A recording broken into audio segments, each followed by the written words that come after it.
Right, so hello and welcome back to the Bach Arfa podcast, everybody. Today, we have a very, very special guest. It's Alex O'Connor, everybody! Hey, what's up? Do you ever say that people aren't special? Today, we've got a guest. We should have do that. I'm sure we would have said that at some point. Today, you're the first person who's had very, very special. Two of them. Yeah. That's good. Because we've been trying to get you on since season 1, and your name has come up more than any other name ever. Ever. Probably. Really? Yeah. That's exciting. I've been trying to come on. I've been told the same thing, especially after I was across the way here. Yeah, exactly. Yeah, sorry if I've just broken the fourth wall. Yeah. No, that we're in a real spaceship. Yeah, orbiting exactly. What looks like Jupiter. Yeah, I guess it has to be actually. Well, I don't know, because there I are don't know other what they are. planets out there. Mars, They could be but they're moons. not- Jupiter they're does a have a bit lot of close. moons. Yeah. Whatever the case. Mars A lot is of people, dust storm. especially after that, were like, yeah, you should do this Yeah. show. And it seems like a good fit. You guys seem like good people to talk to and interested in the same kind of things that I am. So I'm excited to be here. Very much Very much. so. It is interesting to hear that you heard it the other way around as well. Because we were curious, how much of us had you heard of before, or is that mainly where? Have you ever come across one of his crazy? I'm sure. No, I'm Reels sure I of- have. On TikTok and Instagram and that kind of stuff. It's a weird world, isn't it? Because these algorithms are, you don't select for them. They just sort of feeds you the stuff. You see so many people's faces that it doesn't have the intentionality. So I'm sure you guys probably get this a lot, that people will come up and sort of say, "You're that guy with the thing that," because there's no proactivity in sort of getting to your content. I think people sort of know your face, but can't quite place it. And that happens to me increasingly when people interact with stuff on those platforms. On those platforms. So there was that, Yeah, it's actually really hard to engage with those people as well. I found a couple of times someone will say, "Oh, I've seen your videos before," and I'll just be like, "Oh, thank you." But it's not really something that you should say thank you for. Yeah, it's not necessarily a compliment. And then I don't really know what to say afterwards, sort of just walk off awkwardly. So I'm still trying to figure out how to deal with those social situations. I know what you mean. It's an odd thing, isn't it? Yeah, it is. Yeah. So what kind of content do you actually consume on social media? Do you watch anything on YouTube or TikTok in particular, or are you? I don't watch a lot of podcasts. I make podcasts and I listen to podcasts for particular guests, but there's no particular show that I regularly watch or anything like that. I watch a lot of sort of talks, lectures, debates, that kind of stuff. So people doing either video essays or introductory material to various things that I'm trying to study. Most of my time is probably spent listening to the guests that I've got coming on my show. So wherever they've cropped up, Oh, I see. I'll spend my time trying to watch that. And sometimes that comes up in short form content. But like everybody else, I also, go into black holes of doom scrolling. Yeah. And God knows what, I don't even remember what I watched in those circumstances. So Fair same enough. as everybody in that respect. Well, I always say I don't really consume much content outside of debates and chess, hence the chessboard in the middle. But I've been watching your content for a really long time. And I think one of the interesting things is I think we've... See, that's how you do it. Nailed it. Oh, so that is how And that you was do it. natural. You didn't even realise that was weird. Oh, so that is, yeah, I'm He's just like, yeah, no, it sounded like perfect. Oh, that's perfect. Write that down. Yeah. But yeah, I think we've gone through a kind of similar evolution. So starting at the start, at least when I first came across your content, it was in this kind of new atheism movement, the kind of Richard Dawkins, Sam Harris, Christopher Hitchens, kind of very heavy into the debate and kind of stuff. What was that like being a kind of part of at the time? It was thrilling. Everybody loves a good debate. And still today, it's still extremely popular. The sort of Jubilee stuff, it's sort of gone a bit podcasty. It's less live audience and people aren't into sort of opening statement, rebuttal stage, that kind of stuff. That's kind of died out a bit, but people still like the debate.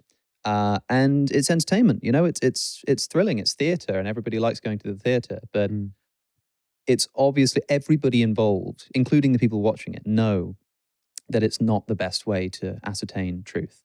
That the truth takes a long time, it can be complicated, it can be ugly, it can sometimes not fit neatly into a nice rhetorical sort of flair, in which case it's not going to be communicable in these kinds of circumstances. So it's fun, but I often compare it to sport. It's like a showcase. I think that it's like a boxing match in that debates will tell you, a boxing match will tell you who the best boxer is, but it won't tell you who the best fighter is.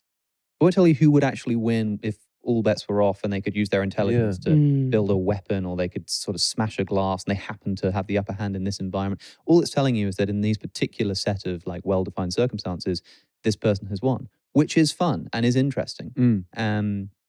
But it's not the same thing as finding out who the better fighter is. And you can find out who a better debater is without finding out who has the correct worldview, I think. I mean, we've done a fair amount on going through Greek philosophers, and it's something Plato was quite big on, wasn't it? This idea that he just didn't really like debates because he was like, it seems more like a popularity contest. Who's got the better rhetoric at the time? Who's more passionate? And you can get someone who's right about something, go up against someone who's wrong about something. But if the person who's wrong about something is more passionate and can win the crowd over and can catch you stuttering, they'll almost come out as if, and people really do tend to, especially on the internet, go, he won that debate, therefore he must be right. Yes, and this is the problem with democracy, right? This is why someone like Plato is suspicious of democracy, because it's a bit like, the analogy is often given, you'd rather have a sort of pilot flying a plane than kind of take a vote of the passengers and let them dictate how the plane is flown, right? Because you want someone who knows what they're doing. So Plato thought that we literally needed to raise these philosopher kings from birth to sort of specifically trained for the role of ruling. And it's a sensible sort of thought. Like, although most people you come across today in the West are Democrats of some description or another, everybody knows that democracy is imperfect. And yet, so much of Plato's work, including the Republic, is written in the form of dialogues. So if you read Plato's texts, they're sort of back and forths between characters. And so, although Plato is suspicious of the extent to which being rhetorically gifted can sort of fool people into believing something that's untrue, he still requires the dialectic. He still requires the discursive element of philosophy. This isn't to say that philosophy shouldn't be done by one person with one view going up against another, but the style of it is very slow. Everyone listens to each other. They grant points when points need to be granted. And that's how it's done. So he still wants the back and forth. He still wants the dialogue, to the extent that he literally invents characters to put his ideas into the mouths of, because he thinks that's the best way to communicate philosophy. That's why I think that podcasts are the continuation of the Platonic tradition of philosophy. Because if like Socrates famously didn't like writing things down because he thought that you would not need to remember it and you would basically be able to just refer to it. And he was very suspicious of writing. And so also the way that philosophy is supposed to be done is through discourse. And so Plato and people like him kind of try to falsify a fake sort of dramatic conversation. Plato would have been thinking, gosh, if there were a way to actually capture a real life back and forth, people talking at length about ideas and somehow just sort of put that into some kind of book and give it to the world. He'd be describing a podcast. So put your books down and listen to our show. Yeah. I think you're right, actually. I do think I'm somewhat of a philosopher.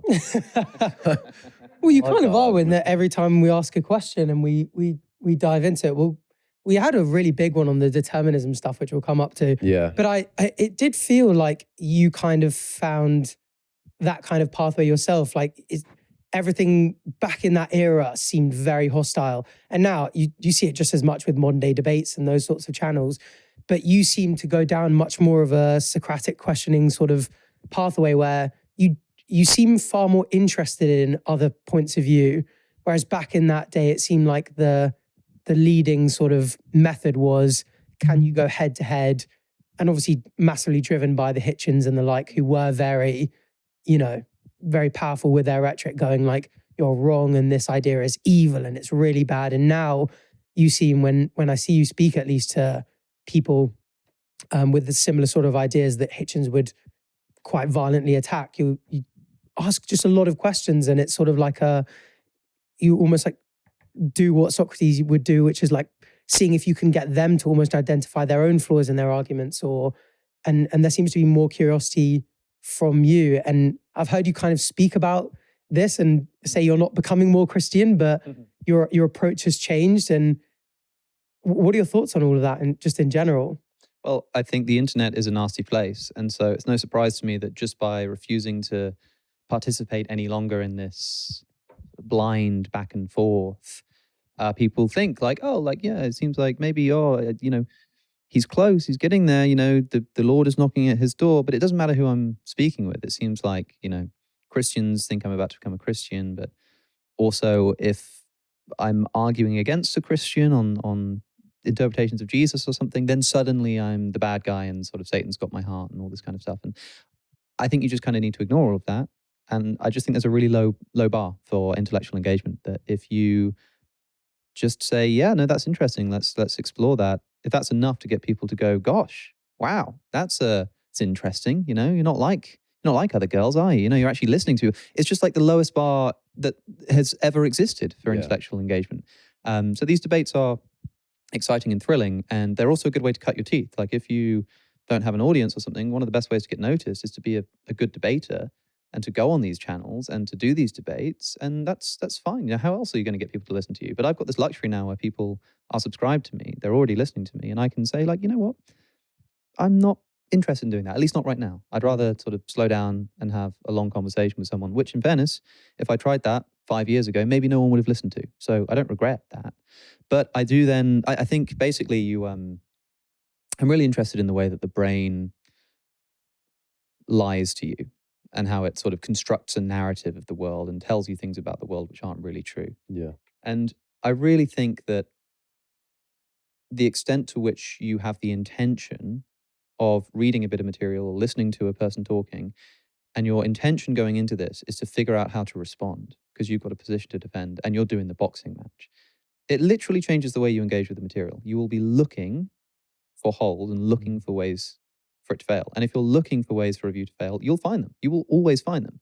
But it sort of closes this door to the interesting stuff that people might have to say. And so when you're doing actual philosophy, one of the most important practices to have is to have the most charitable interpretation of the person you're reading. So if you're reading a philosopher and what they're saying seems like maybe it doesn't make too much sense, but it's always a little bit unclear exactly what they meant, right? You've got two options. You can either try to work out as a historical point of interest, what did they think? In which case, fine, now you're just studying the person and that's cool. And you might think, well, what they meant was this and that doesn't work. Okay, fine. But if you're willing to sort of say, well, you know, maybe they meant this. You know, you can interpret the word this way. Maybe that's not what they meant, but I think this is a better idea. Then that's great, because now their idea has sort of transcended them and you're engaging with the best sort of possible version of the thing that they're sort of driving at. And so if you consider yourself as working the same things out with other people, it's not like you've got a view and I've got a view, who's right and who's wrong. It's like we're both trying to work out the answer to a question. So if you say something and I've got the goggles on of like being like, no, actually, how do you know that? Are you sure about that? No, I don't think that's true. I don't think you have good grounds for that. Then fine. Whereas if I say, you know what, like, I see what you're saying, and I think maybe a better way of putting that would be like this. Or are you sure about that? And you're sort of, you see it as you're sort of constructing this thing together. You just get so much further. Yeah. And it depends what you're interested in. Are you interested in trying to like learn interesting, cool things? Or do you want to win a debate? Both are fine, you know, depends what your hobby is. But I have found so much more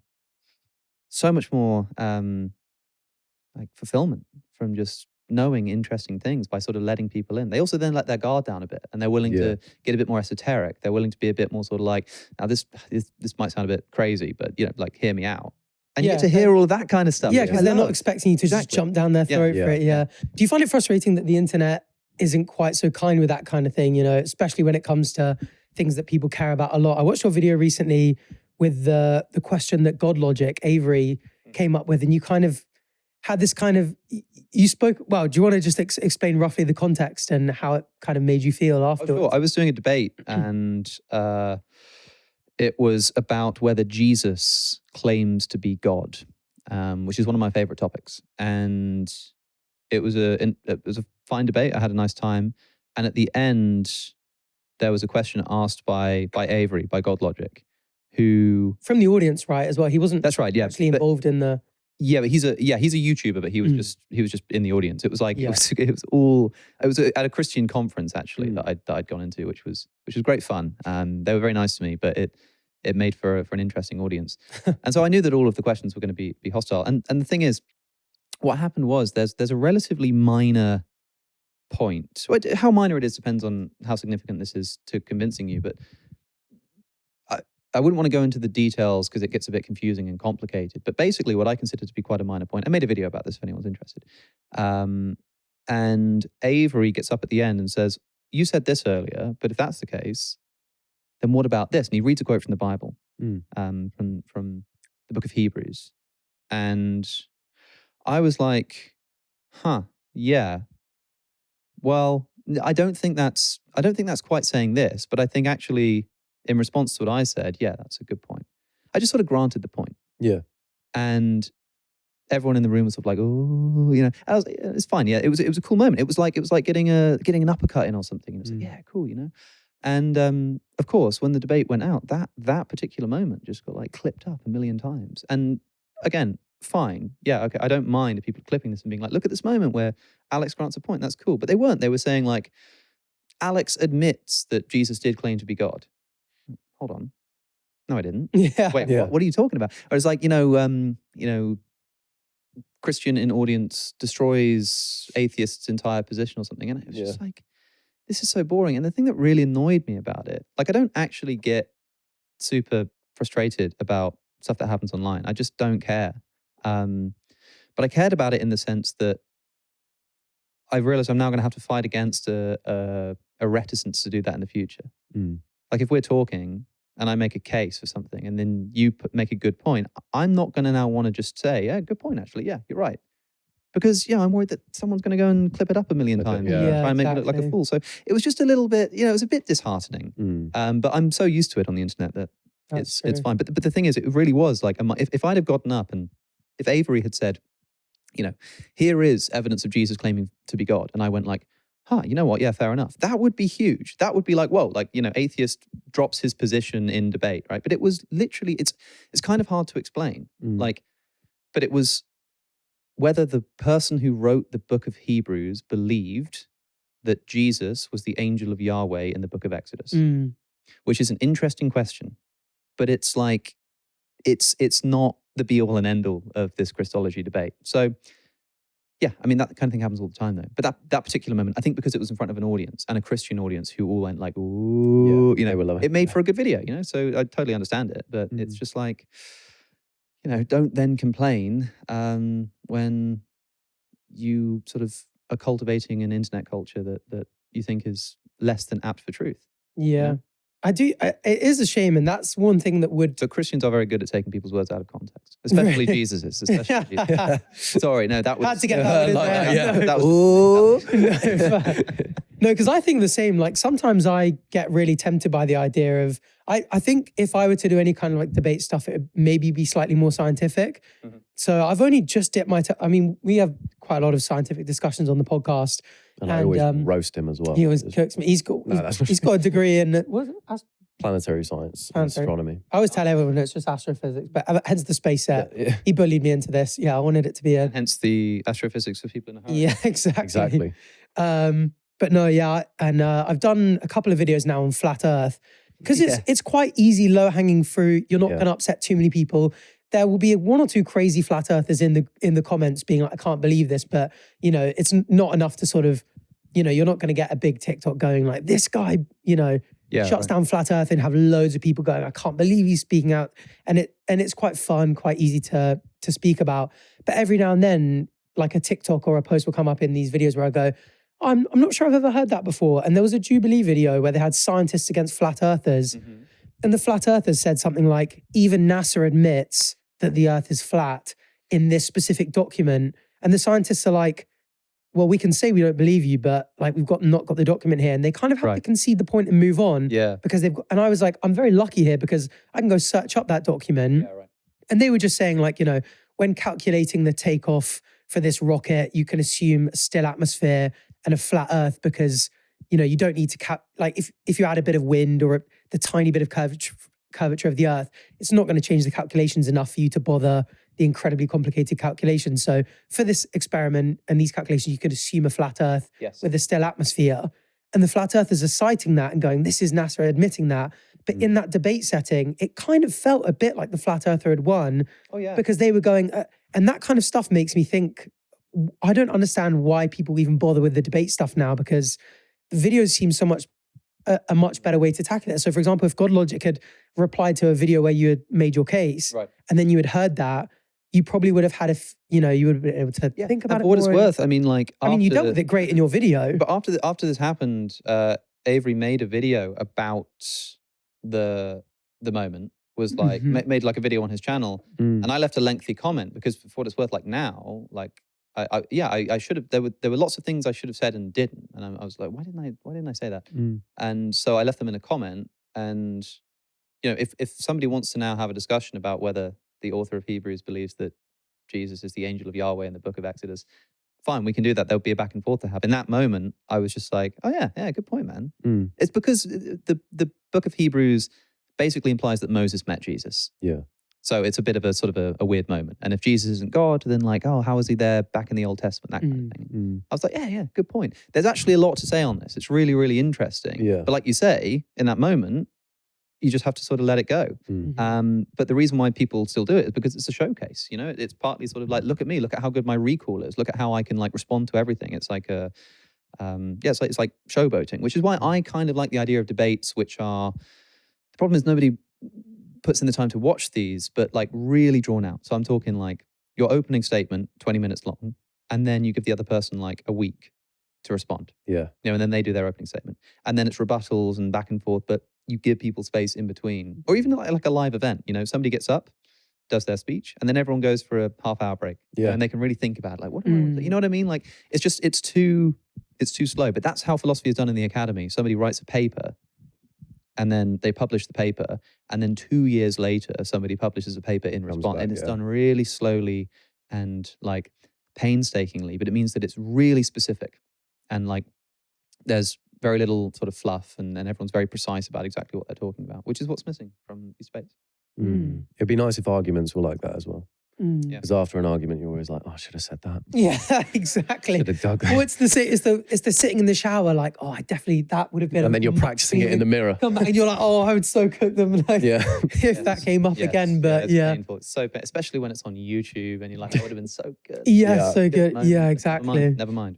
But that doesn't, and so those kinds of things don't put you off the idea of doing debates again. And they do a bit, you know. I am sort of like, I'm not super interested in debates anymore because they're so sensationalized, and it's so like, you know, if somebody were like, I don't know, if I were offered a debate, I mean, I get invited to do debates. I have to say no to them because I'm too busy. Whereas like, it could be the same person wanting to like come on my podcast or something, and I would say yes, because although I'd still prepare, it doesn't have this, you know, like when somebody's got a boxing match and they have to cancel everything else and spend every day in the gym because they've got to be ready for everything just in case something goes. Whereas like if you're just preparing for a podcast or a chat, then you kind of want there to be these areas that you're not expecting. Yeah. You want to prepare, but leave it open enough that you're watching some genuine conversation happening. So it puts me off in that respect. And I think the success of podcasts and long form conversations is testament to the fact that people listening are also getting a bit tired of it. That is true. It is interesting to see because it's kind of going both ways. Like the podcasts are becoming super popular, but also so are the formats like the Jubilee. Have you seen any of the Jubilee Surrounded, where there's sort of one person plopped in the middle? Yeah, and I what 20 odd people are? Is that how many it is? Just 20 surround you? Something like that, yeah. Yeah, and I find them entertaining, but like you said, where it's kind of debating is more about who's a better debater. I do find myself, say I support one person's view, getting a bit annoyed if the other side get one up on them. It is like you're watching a boxing match and your favorite fighter is losing slightly. You're like, no, I don't like that. It's the humans are so tribal, aren't they? Whereas when you're, like you say, when you're watching a podcast, just a conversation, I much prefer that because there's no pressure of that, like, oh, I need to get one up on you here. We're just both speaking our minds. Yeah, but also the debates are fun, right? Like, as in, if you can have a debate with just like an energy of like, well, I could sort of be like, no, that's the, and you're like, no, and I'm like, no, and I'm like, no, and then I'm suddenly like, yeah, okay, fair enough, you know. Yeah. And you can just like and because it's fun, and you're like, it's like it's like you're sparring, it's like you're just having a laugh. That's actually just like really enjoyable. It's like a hobby. It's like you know, competitive debating or like go-kart racing or something. It doesn't mean anything, but it doesn't have to. It's like if you're interested in philosophy and you like putting sentences together and rhetoric, it's just like a fun pastime to see, who can put the better argument together, you know, and there's nothing wrong with that. But you got to recognize that's what you're doing. I'm really interested in setting up I wanted to like start a channel or a podcast or an event like, what would you call it? Like an event company or something that specializes in doing devil's advocate debates. So you get two well-known people from either side of a field and you get them to debate each other's position just for the fun of it. Yeah. I just think that would be such a... The problem is I realized quickly that I think a lot of Christians, for example, wouldn't want to argue for atheism because if they do it too well, they'd be sort of pulling people away from God, which is, you know, a bit of a shame. I got the idea because I was on holiday with my friend John Nelson, with whom I'm going on tour. Oh, I actually don't know when this episode is going out, but yeah, he's coming on my tour. He's a biblical scholar friend of mine, and so he's the perfect person. He's been on my show a couple of times, and we talk about the Bible and Jesus and stuff. And we were on holiday one time, and I was like, "Hey, this will be fun. Why don't we like switch positions? So I'll argue that Jesus rose from the dead, and you argue that he didn't, you know, and it would just be fun, right?" So I spent 5 minutes sort of laying out why I think Jesus rose from the dead. And then he just like decimated it, just like, and it was like the greatest attack on the resurrection of Jesus I'd ever seen in my life. And I had to stop. I was like, I like, whoa. I was like, can I write that? Can I write that down? I was like, so what, can we cut this? What do you actually think? You know, because it was so good at doing that, that it was shocking. And I, since then have always wanted to be good at that because I think it shows that you understand the other side. One of the best things you can do in a conversation, if you're watching two people have an argument, right, and at risk of sounding like a bit patronizing, if you feel like you have the ability to do so, pause and be like, can we just stop for a second? Before we go any further, you say like what his position is in a way that makes him go, yeah, that's what I'm saying. And you do the same. And until you can both like articulate the other person's position in a way that the other person says, yes, that's what I believe, just give it up because you're not going to get anywhere because you're arguing against a straw man, you know? That's a good point. I'm going to try that next time someone's for arguing. There you go. No, back off, mate. Seriously. I think it's useful, like in a debate or something, you're having a discussion to just pause and be like, can we just pause for a second? What do you think my position is? Yeah. And can I say what I think your position is and just make sure that we've got that right? Yeah. That steel manning. And it's definitely super important for that. Are you watching kind of a niche one? Do you know who Gutsit Gibbon is? I don't think so. Erica. She goes on. Have you seen any of The Line or any of these like call-in shows? Matt Dillahunty. Matt Dillahunty does them. And do you know Forrest Valkai? Yes. So Erica is kind of like a similar channel to Forrest Valkai. She does bioanthropology. I think she's 5th year PhD student. I might well have seen her. I just maybe don't remember Yeah, her I think you might have done. And because did you see the final experiment stuff with the flat Earth at the end of last year?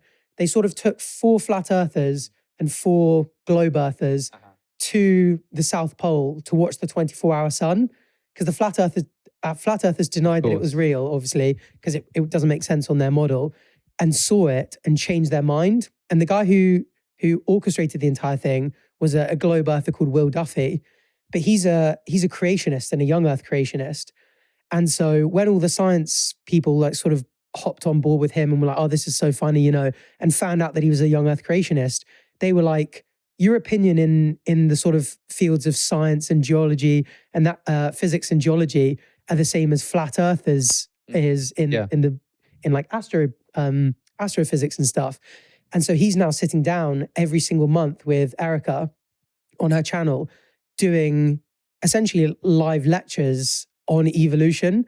And he just says it's like the most important thing for him to go, if I'm going to sit here and go, I don't think evolution is real, to fully understand. And it's amazing as he's going through, when she's going, oh, this is what we believe, he's going like, this is so funny. I learned about evolution in my theology class in my Christian school, but this is just so far off what we learn. And hearing him kind of go, I need to understand what I'm rejecting first. It's admirable, but I imagine really hard to do. And that is what the new atheists did not do. Yeah. I do not believe that any of the popular new atheists from that sort of time period who were sort of forerunners in the debate sphere had the slightest understanding of the subject material that they were dealing with. And I say that with love. I want to say I don't speak ill of the dead, re Christopher Hitchens, but Christopher Hitchens did say, I think the day after Jerry Falwell died, he said that said on CNN that if you give him an enema, he would fit inside a matchbox. He also said, I think somebody, I think it was, who's the guy with the white hair? CNN presenter, I've forgotten his name, but he asks him, you know, Christopher, I don't think you believe in a heaven, but if there is one, do you think Jerry Falwell has gone there? And he said, no, and I think it's a pity there isn't a hell for him to go to. And this was the day after he died. So I don't feel so bad about saying what he did. Was it him? That's the guy. What's it? Anderson Cooper, that's the guy, yeah. It's a great clip, you know. I mean, it's hilarious, you know. He sort of calls him a little toad and such. But in fairness, you know, Christopher Hitchens is like, this man is a man who blamed the attacks of September the 11th on homosexuality and stuff like this. Now, I don't know how true that is, actually. I haven't looked into it, but he was raging. So maybe not so bad. And, you know, he's been gone quite a while now. Having said that, I just don't think... So I speak with love of Christopher because he was such an influence over me, and also someone like Richard Dawkins, because Richard's a friend of mine. You know, I work with him. I've been on tour with him. Like the tour that I'm going on that's coming up soon in February. Tickets in the description. Probably not. It's probably already happened. They can be. You're welcome to. In which case, come to the next one. But I just don't think that they've engaged with the material. Like you say, this is such an important thing to do. It's so important. But there are so many ways to tell. Now that I've tried my best to try to study the stuff that I'm engaging with, the theology and the philosophy, there are just so many clues that these guys hadn't done that. You know, Richard Dawkins' treatment of Thomas Aquinas' 5 ways to show the existence of God. In the God Delusion. Yeah, I thought the exact same thing. I read that quite recently and I was like, oh, even me as a layman who sort of only really heard about these in debates and stuff. So this book... On top of a Bible, which is an interesting choice of... That Bible's mine, yeah. And the King James version as well has this sort of, it's just got like made up verses in there. You know, like Sometimes I add verses in there as well. You know, there's a group called the KJV Onlyists who believe that the King James Bible was specifically like ordained as a translation by God, and they will still only use that translation. I think Peter Hitchens might be a KJV Onlyist because he always quotes the KJV, but it is also the most beautiful. Dawkins quite daringly has a chapter in his book called Why There Almost Certainly Is No God. But earlier he has this chapter, Arguments for God's Existence, and it's Thomas Aquinas' proofs, and he puts it in scare quotes, proofs, you know. And he deals with them in 2 pages. Yeah. Which, like, is genuinely insane. It's like absolutely insane. Aquinas is the most celebrated metaphysician in Christian history. It's like either just, you know, keep my wife's name out of your mouth, or like spend the time to actually, you know, engage with him. So, for example, you know, the first 3 of Aquinas' ways are sort of about causal chains. So things are changing or things are caused by other things. And if this book is caused by something else, and that's caused by something else, and that's caused by something else, and that goes back on infinitely, you know, where does it begin? There needs to be some kind of terminator. It's actually a really good argument, and it's very complicated. But Dawkins says in this text, even if we allow the dubious luxury of arbitrarily conjuring up a terminator to an infinite regress and giving it a name simply because we need one, there is absolutely no reason to endow that terminator with any of the properties normally ascribed to God. Omnipotence, omniscience, goodness, creativity of design, to say nothing of human attributes such as listening to prayers and so on. So he says, you know, okay, Aquinas, you say that there has to be some first cause, right? But there's absolutely no reason from that alone to say that it should be God. Okay.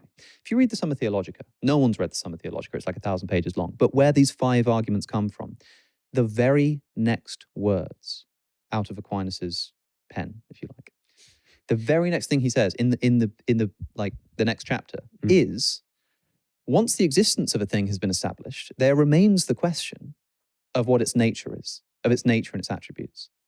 So the very next thing Aquinas says is, okay, now we've shown the existence of some kind of first cause. There remains the question of what its attributes are. And Dawkins has presented as a rebuttal to Thomas Aquinas what Thomas Aquinas considers an open challenge and takes up in the very next chapter of the text, which shows at least that Dawkins wasn't aware of that material, that he hadn't read, because he would have, even if he disagrees with what Thomas goes on to say, you know, he would have known that Thomas was aware of this. And I think people have this attitude that people are just like, if you can that easily show like how bad an argument is, if in 2 pages you can be like, this is obviously ridiculous, there are 2 options. Either the most celebrated philosopher perhaps in the Christian tradition is actually a bit of an idiot, or you've misunderstood him. Yeah. Or you haven't fully understood what you're talking about. And you always have to ask yourself which of those is more likely. And this happens all the time. People hear an argument from somebody and they're like, that's just stupid. That's just nonsense. It's like, yeah, maybe. Or maybe they're actually kind of clever and you haven't fully understood what they're trying to say, which might be their fault. They might have explained it badly. But I think Dawkins sort of fails on that front, I'm afraid to say. I find the same going back and watching Hitchens now, having gone down a little bit more of a road away from, oh, that's a hilarious Hitch slap. It's kind of cringe. Yeah. Kind of cringe. And you'll sort of hear like someone who's the American guy, the major proponent of the Kalam. William Lane Craig. Yeah, Bill Craig, him. They go up against each other quite a lot. And he has the same kind of thing. He says it over and over again, and he'll go through the theological argument, the cosmological argument. And nowadays, when that happens in a debate, you'll get people going, oh, well, here are things I find an issue with the cosmological.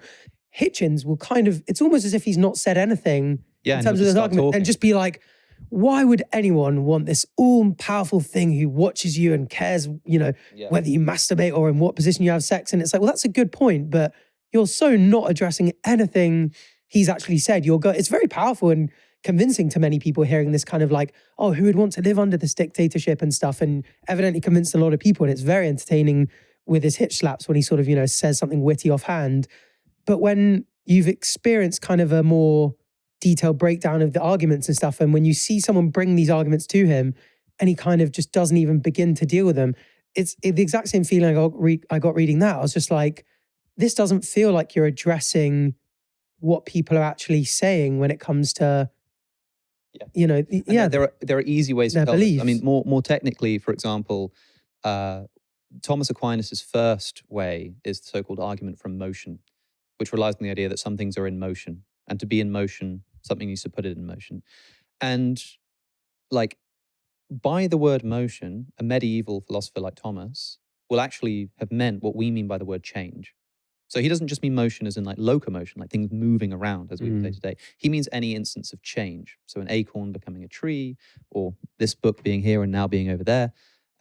He just uses the word motion. And so like one really easy way to tell if somebody has spent any time trying to understand Thomas Aquinas is, are they engaging with his argument from motion as if he was just talking about what we now call motion, just like locomotion? If they're assuming that, which I think Dawkins does, you just know that they haven't tried to understand the metaphysical position that he's coming from. Christopher Hitchens, admitted to doing this too. He would sometimes say, like, he referenced once, I think it might have been in Mortality or maybe in an interview, saying like, sometimes making a joke at the expense of fully answering a point, which I'm not above doing. He admitted to doing such a thing. He also, in the final interview he ever did, which was with Richard Dawkins for the New Statesman in Texas, where he was being treated for the esophageal cancer that eventually killed him. Dawkins opens this interview by saying, I think you're probably the most well-read man since Aldous Huxley. And Christopher says, yes, Richard, but I think that may come at the expense of some depth. Like his job was to read widely. He could pull from all kinds of different sources, but like his worldview, I think it was sort of wide-reaching but shallow. And that comes through, when asked about the existence of free will, he says, of course I have free will. I have no choice but to have it. And everybody laughs. And that's it. Yeah. Then they just move on. They let him get away with it. I don't understand how he got away with such things.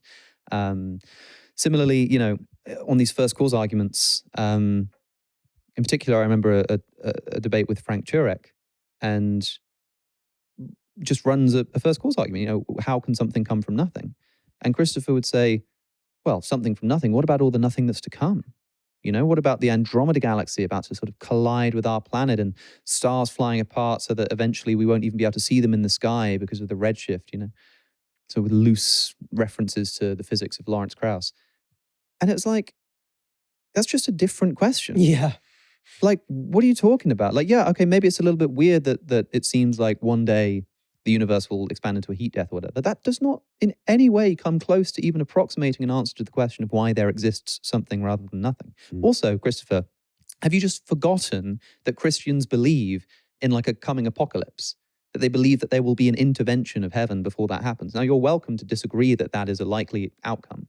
But to say that Christianity doesn't make sense because the universe is going to experience a heat death, when they have been saying since before we even knew the universe was expanding, that the world was going to come to an end at some point, there was going to be some kind of intervention. And to profess this as some kind of answer to the challenge of why something comes from nothing is just confused. And that's what happens when you do these theatrical productions. It's like, how can you grab people's attention? If you took anything Hitchens ever said and just put it into logical form, as in like wrote out in bullet points what the points were, and like showed a transcript of any of his debates, remove them of their rhetorical flair and just put the points like stripped back in bullet points, he would lose Mm. every single time, which is astonishing because he was so renowned for never losing debates. Mm. But he was, I think, wrong, and he obviously didn't have the philosophical chops to engage with any kind of arguments for God's existence and that kind of stuff. He just sort of had nothing interesting to say. Mm.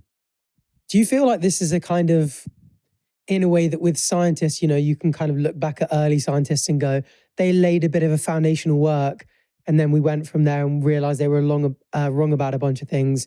Do you feel like that you almost have the privilege of looking back and going, God, I can see the sort of first steps that they made with this kind of movement and realize they were wrong about it, and like appreciate that they took those first steps? Or do you have less of a... I don't want to be too mean because I'm indebted to these people. And like I say, I've met these people and worked with these people. Sam Harris is another one. And I just spoke to him on my show again just the other day. And, we're all on good terms, I like to think. I don't mean to be mean. And also I'm grateful that by engaging with these kinds of debates and being part of this kind of community, it has brought me to where I am now. But I must say, I don't see the steps that these kinds of books made as like a step in the right direction that we've now improved upon. I see them as a step in the wrong direction, which we've now had to course correct. I see. Like, I really think that it's just, I mean, there's a lot to like in the God Delusion, I'm sure, and I haven't reread the whole thing in a while, but when it comes to like the arguments for God's existence and their treatment, I just think it should be skipped. I think that if you give this to an undergraduate student of the philosophy of religion and they base their argumentation on this, they will fail their exam.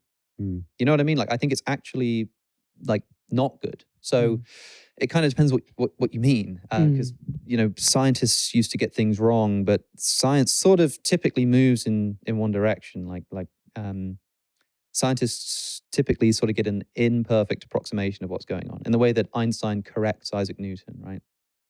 Newton isn't like wrong. You can use his science to get you to the moon. It's just like more precision is required. I don't think that's the same kind of thing that's going on here, unfortunately. But there's a wealth of good sources for debates about God's existence all over the place. I just think that the popular level stuff is at least at that time, it's just not where you should go. Is there anyone you see where you're popular and also quite good with what you're doing? In what form? In what context? You mean like on like God's existence? Yeah, in that sort of sphere. I think that a lot of the time there's an inverse correlation between sort of popularity and philosophical depth. So a lot of the time I see people debate on the internet where sometimes I'm described as a philosopher, like when I go on someone's show or something, they'll put, oh, philosopher. And everyone in the comments is like, he's not a philosopher. And I'm like, yeah. Like, yeah, you were a philosopher on Diary of a CEO, weren't you? Was I? Yeah. I'm a YouTuber, man. Like I'm not trying to be an academic philosopher. That's not like, it's not my, at least not for now, that's not what I'm doing. Yeah. So I do think that if you want, it depends what you're after, man. Like, I feel like I do my best to try to convey information accurately, but recognize that I'm never going to be able to go as far as an academic philosopher will be able to go. But that might be too much to start with, But I think, on the God's existence stuff, it's just such a mess online. It's such a mess. And I try to bring people on my show who I think are worth listening to. So a lot of people like this guy called Graham Oppy, who's a academic and he's an atheist, and a lot of people respect him, but he doesn't, he's not a YouTuber, he doesn't have the sort of presentational prowess, but he thinks carefully and clearly about God's existence, and he does, a very good job. But, it's very difficult to condense this kind of stuff into a format that people understand, which is why I think there aren't actually that many people who are doing it. Interesting. And kind of, you just touched on it then, but what is the point in everything you're doing right now? What's the meaning of it? Like, when you're sitting there going, I'm going to do this debate, I'm going to do this video, are you sitting there going, I'm entertaining people? Are you sitting there going, my priority is earning a living? Are you sitting there going, I'm actually doing a good bit of good for society, pointing them in direction that I think is right? What are your primary motivations for everything you do at the moment? I think I've got two main motivations. The first is that I'm extraordinarily lucky in that I love what I do. And I mean, like, I really just want to work out like what's going on. I want to know what the hell consciousness is. I want to know, does free will make sense? I want to know what it even means to talk about God's existence. And as I'm learning about these things, I can bring people on my show. And I think I pay myself the compliment of saying I prepare well. I think when I do an episode of my podcast, I have almost obsessed over being ready for this episode. Does not matter how many views it's going to get. I either do it properly or I don't do it. You know, I want it to be good content. And then like, I don't know, like sometimes I'll watch it back and I'll just be like, this is good content, you know? Yeah. Because I brought on a guest and they're doing an excellent job. But I've also managed to bring out the best in them because I prepared well and I knew what to ask them. And I'm looking back on it and I'm like, this is just good content. Like I am proud of the fact that this is interesting stuff that I think like can be useful and interesting for people to listen to. So I'm extremely motivated by the fact that I am taking these academic types like your Graham Oppies of the world, who have a lot of really interesting stuff to say, but don't have as many subscribers as I do. And also maybe like have too much of an academic style that doesn't translate well on its own. And I sort of am able to bridge that for people a lot of the time, which I just love, I just adore. The second motivation, I suppose, is that I'm actually just trying to work out what I think about the world. And it's great to do that out loud. You know, people have watched me go back and forth on questions all the time and try to work things out.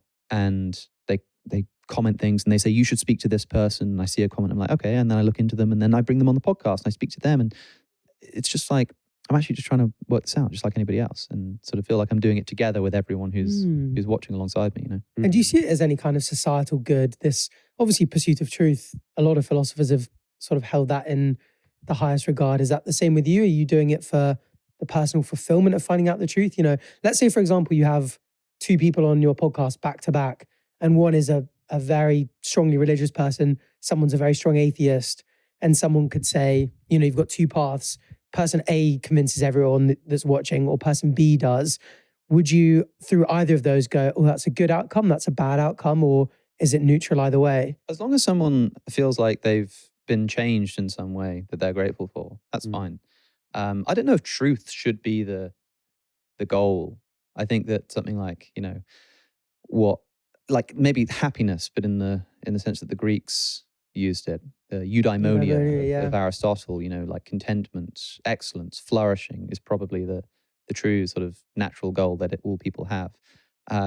Truth is I think maybe like a tool sometimes to get there. Like truth is something you can manipulate. When you know true things about the world, you can sort of use that information, that knowledge to sort of take you places. But most of the spiritual traditions of history have had either knowledge sort of take a back seat to something like experience and reflection, or it's like a particular kind of knowledge that gets you where you need to go. So I don't really know. I suppose it's quite a tough question for you because you've got quite I don't quite know how to say this, but quite a bizarre way to me of figuring out what's right or wrong or good and bad, which is your emotivism. Are you still an emotivist? Yeah, I think so. About ethics. Yeah. Do you want to give us an explanation of kind of what that is and how you view the world? Yeah, there are sort of two kinds of statements that people make in the world. There are statements of like fact, like, you know, that table exists. And or even I'd categorize like opinions in this category as well. So just saying that things are the case. You know, I like bananas. There is a table. The sky is blue. And then there's this other sort of category of statements called like moral statements, which seem to be like value judgments. There's the is stuff on the one side and the ought stuff on the other side. And famously, these are sort of very difficult to connect. You know, how do you get ought statements from is statements? David Hume is famous for saying that you can't do such a thing. So we've got this sort of weird feeling that there are things that ought to be the case, things that are good and things that are bad. And a lot of people debate whether when we think things are good, is that just a matter of opinion or is that some like truth of the universe? I think it's kind of neither of those things. I think that what's going on is an expression of emotion. I think that when people make ethical claims, they are expressing some kind of like non-propositional, like emotive state. So, well, can you give us an example of something you go like, I think this kind of thing is generally immoral, and then you can kind of go, well, this is what it can be very okay. Yeah, I think killing insects is immoral. Okay. Okay. So, suppose you watch me sort of step on an insect for fun, right? Yeah. There are kind of two things going on here, right? One thing is it's just a true fact that I've stepped on an insect, right? Mm-hmm. That on its own sort of doesn't do anything. That's just a statement of fact, right? Yeah. There's a difference between like the fact that I've stepped on an insect and there's, if you want to make that like a moral thing, it's like Alex just stepped on an insect and What's the extra thing that you would add on to just that statement of fact or your apprehension of this fact about the world that would turn it into like a moral judgment? What's the extra thing? You know what I mean? Because it could just be true that I've stepped on a bug. It's true that the sky is blue, but that doesn't mean anything. What does it mean to say that it's wrong that I've done that? What do you think is that like extra thing? Because now it's dead. Yeah, but that's just... We're quite consequentialists, I think. So when we discuss this kind of thing, we're, you know, it's a conscious creature.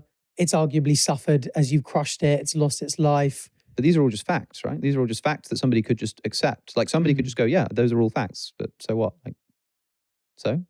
Yeah, I think, do you not think you can bridge that is-ought gap with the general idea of, so Matt Dillahunty, also quite a big chess player, and he describes it as, he believes in objective morality in the same sense where, okay, the rules of chess itself aren't an inherent part of the universe, but once we will agree on the rules of chess, that you want your king to be safe and not get checkmated, you can say this is a good or a bad move. Yeah. And I think the fundamental for us tends to just be, it's all about eudaimonia on one side and suffering on the other. And Sam Harris kind of speaks about this. I can't remember which book it is. Yeah, the moral landscape. Which Moral Landscape, that's Matt the Dillahunty one. was somewhat influenced by, at least at one time. I spoke for 3 hours with Sam Harris about the moral landscape. I watched the episode, and it's the same way when some people kind of go, oh, you know, who says that we should care about human flourishing and human suffering?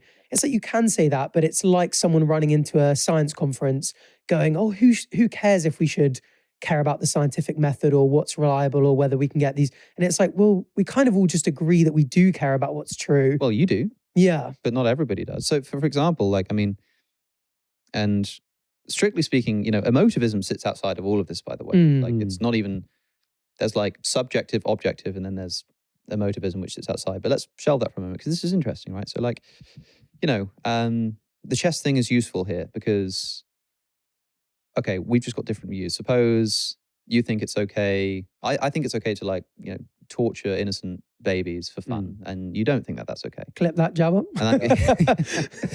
At least people won't think I'm a Christian for saying so. Well, you know, unless those innocent babies are Canaanites, and yeah, I knew that. You know, it's just too I easy. watched your Cliff Connect before this as well. Yeah, I felt that one coming. The thing is, how are you going to tell me that I'm wrong? Right? Like you could say, if we agree to play chess, then we've agreed on a certain rule book, whereby, you know, there are sort of general rules. It's actually quite complicated knowing what the right move to make is. But generally, you know, protect your king, don't get checkmated, you know, knights before bishops, castle in 10 moves, all that kind of good stuff, right? But what if I just don't want to play chess? Yeah. Like, what if you are sat there? Because you're not just there saying like, well, like, I'm really interested in not torturing babies for fun. I'm saying you should also be playing this game. Right, because anyone who thinks morality is objective is not going to be content to say, well, you know, I think that torturing babies for fun is immoral, but maybe you don't, but that's fine. You know, that's the definition of moral relativism. To say that it's objective means no. You need to agree with me in order to be correct, at least. Yeah. If you want to be like have true beliefs, you'll need to agree with me, right? So you need to be playing by the same rules as I am. But I'm just saying I don't want to play chess. But what else is morality if not that? Exactly. If it's not about suffering and... Exactly. It's about emotion. It's about emotion. I think that when people make ethical claims, they are just emoting at each other. If you want to say, that like somebody is like that there is such thing as truth in ethics, that there really is a truth about whether something is right or wrong, then you are the one with you've got this burden of proof to show me how you know that and what that grounding is, and how you can tell someone who disagrees with you that they are wrong, that they are incorrect. And this is quite an uncomfortable thing at first, right? Because you want to be able to tell people they are wrong about things. But like this is what we need to as a society, don't we? Yeah, and that's why we do. This is one of the most foundational questions of philosophy. What do we do with the people who don't agree? And the truth of the matter is, in society, we just throw them in jail. We can't convince them. We can't show them the error of their ways by sort of appealing to first principles and showing them that they're false. Like some people just don't agree. They just don't care. Their brains are wired so that they just see the world differently. And the best that we can end up doing is essentially just throwing them in a prison cell. So do you think any society could or should be built on yours as a foundation? Like, let's say, for example, you've got a country where, let's pick something that we consider we consider generally moral, but you can see a lot of people going, ugh, at. Trying to think of something that's not going to get us cancelled for bringing up. We'll trim this down. I'll say homosexuality if you like. Okay, a lot of people think that is immoral and disgusting. Okay, yeah, okay. So let's say you've got a society where 90% of people, just when they see homosexuality, they have that emotive reaction and they go, yuck, I don't like it. That society then goes, oh, that's wrong because of that gut feeling that all those people have.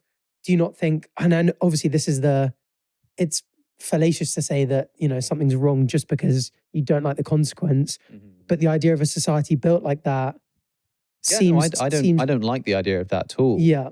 But the thing is, like, all I'm doing here is offering an analysis of what I think is going on when we make these kinds of claims. I think that when somebody says, homosexuality is immoral, they're essentially expressing an emotion, which is why I think typically people associate with something like homophobia, not like some rational, thought out like position. It's things like disgust, right? And shame and embarrassment. That's the kind of way that that homophobes sort of react to a homosexual relationship. It's like, that's disgusting, because it's like an emotive thing. And so I can say that I think a society that builds itself on such principles is wrong. But what I mean by wrong is, when I say that, I'm just expressing an emotion. I just think that is all that's going on. I think we're just expressing emotions at each other all the time. And what would you build your ideal society on then? I don't know. I'm not engaged in the notion of state building, partly for this reason, perhaps. I don't think I'd be very good at it. I think that we essentially, it's quite possible that we need kind of useful fictions or noble lies, as Plato put it, like certain things that we sort of need to act as though are true. And that's not like a problem, that people do this all the time, like with the gun is always loaded. If you're at a gun range, the gun is always loaded. Like, everyone knows it's not. But we've agreed that treating it as though it is the case just makes things a lot better and protects us against, bad outcomes that we don't want to happen. Yeah. We can do the same thing societally. We can say, like, we do this with human rights. Nobody actually believes that you have this thing called a right to life, or a right to freedom of speech, or a right to education. Like, where is it? How did you get it? Does it, like, grow on your elbow? Like what is that thing? It's a concept that we just treat as though is true, and it produces a society that we prefer to live in. Yeah. But that's all that's going on. Now, like, maybe it's bad to sort of acknowledge that that's what we're doing. Maybe we kind of need to have a bit of cognitive dissonance here, because otherwise it doesn't really work. But I just think that is in fact what's happening. And okay, I should explain, because I also haven't like really explained why I'm an emotivist yet. We've just been sort of talking about it, but I think that extra thing, when I step on that, insect, it's just a fact that I've stepped on an insect. But if you see that and you also go, Alex just stepped on an insect, and also like, no, and also stop, and also like that sort of feeling, that extra bit is what makes it the moral statement. So put it this way, like David Hume has an argument on this. He's supposed to have prefigured emotivism. So he says that moral statements are intrinsically motivating. What that means is they're the kind of statements which, if you believe they're true, they intrinsically just motivate you to behave in a certain way. Yeah. So if you think it is like, wrong to harm people, if you think that's true, that just, by thinking it's true, that motivates you not to harm people. That's what it means for it to be true. It's intrinsically motivating, right? But Hume just recognizes that facts about the world are not intrinsically motivating. The sky is blue is not intrinsically motivating. Alex just stepped on a cockroach is not intrinsically motivating. You need that truth claim, that proposition, but you also then need to add on something which is motivating. You need to add on what he calls passion, what we would call emotion. So he has this famous quote that reason is the slave of the passions, which people often take out of context. What he means by that is that reason on its own is inert. It doesn't do anything. It just tells you what's true and false. And whatever, there's a book on the table. That's a fact. So what? If you add on a passion, if it's like there's a book on the table and I've got this like negative emotional connotation with that, I don't like that it's on the table, that's then going to motivate me to move it. Right? So the thing that makes it motivating is the emotional bit, is the passion, which is what makes you want to act upon it. Otherwise, you've just got a fact, right? And so yeah, like pay attention to what's like going on there. You know, like I think another great example of this is incest. Mm-hmm. You know, it's the most universal taboo that we've discovered in the human species. Almost every culture we've ever come across has an incest taboo. Mm-hmm. Interestingly, it sort of varies. Like in some places you can marry your older sister but not your younger sister, for example. It's kind of interesting. But everybody... Big topic in the UK at the moment, isn't it? Because there's talks of outlawing first cousin marriage. That's also true, yeah. Yeah. And the extent to which... And look, you know, like people have been marrying their cousins for a long time. You know, God knows that it happens in royal families all the time. But specifically like brothers, sisters, parents, like immediate family, it's just so universally taboo. Mm-hmm. Like it's basically a truism of the human species. Why? Well, there's an evolutionary explanation, of course. You know, it's like bad for evolutionary reasons, fine. But that's not like the level people are thinking on. Before we knew about evolution, people still thought it was wrong. So what's wrong with it?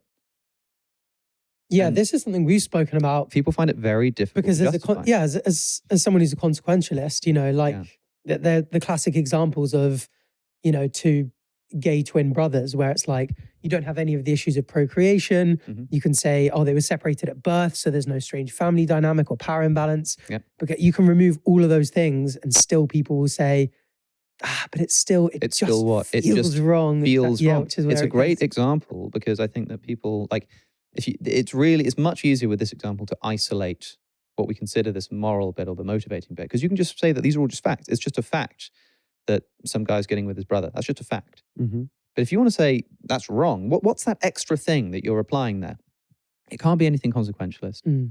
You know, it's got to be something to do with how you feel about the world. You know, some people will just say that God says it's wrong and that's why it's wrong or whatnot. But I sort of think that when you pay attention to true like moral commitments, they just make you feel a particular way. I think there's so much, and look, we're kind of skirting around the edges here. There are lots of reasons why people think that emotivism is the best account of ethics. But like, I guess I'm just trying to build up a picture of the idea that if you really pay attention, it's almost meditative. If you like really try to pay in like reflective attention to what's happening when you have a moral feeling, I think it belongs in the category of feeling. I just think if you pay attention, that's what it is. You know, I think that we've sort of we get this feeling like when you see me step on an insect or something, you feel a particular way, and you're like, it's a bit. I'm feeling something a bit like stop, a bit like don't do that, a bit like gross, a bit like annoyance. It's not any of those things, but it's sort of somewhere in that.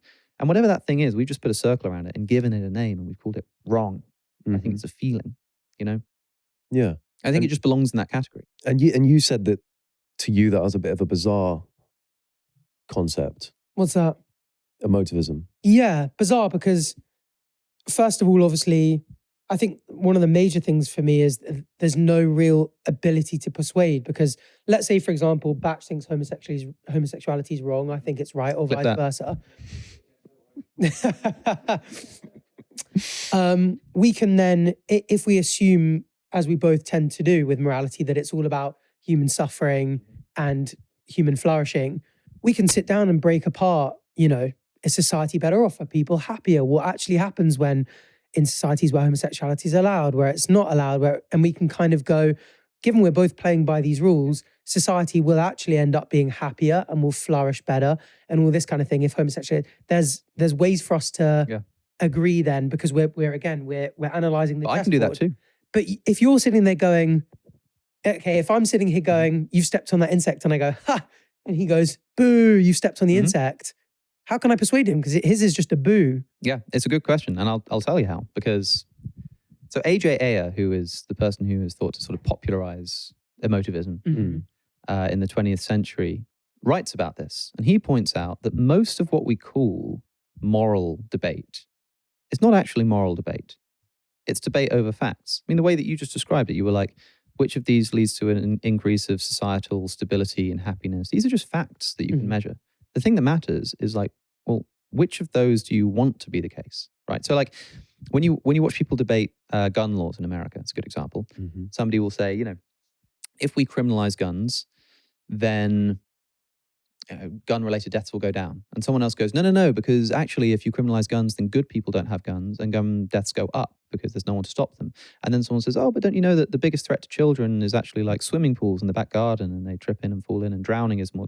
These are all just facts about the world, right? And they are facts which you can present to each other and be persuaded of new views of the world. Like I can persuade you to think, actually, no, like criminalizing guns would make deaths go down or would make it go up.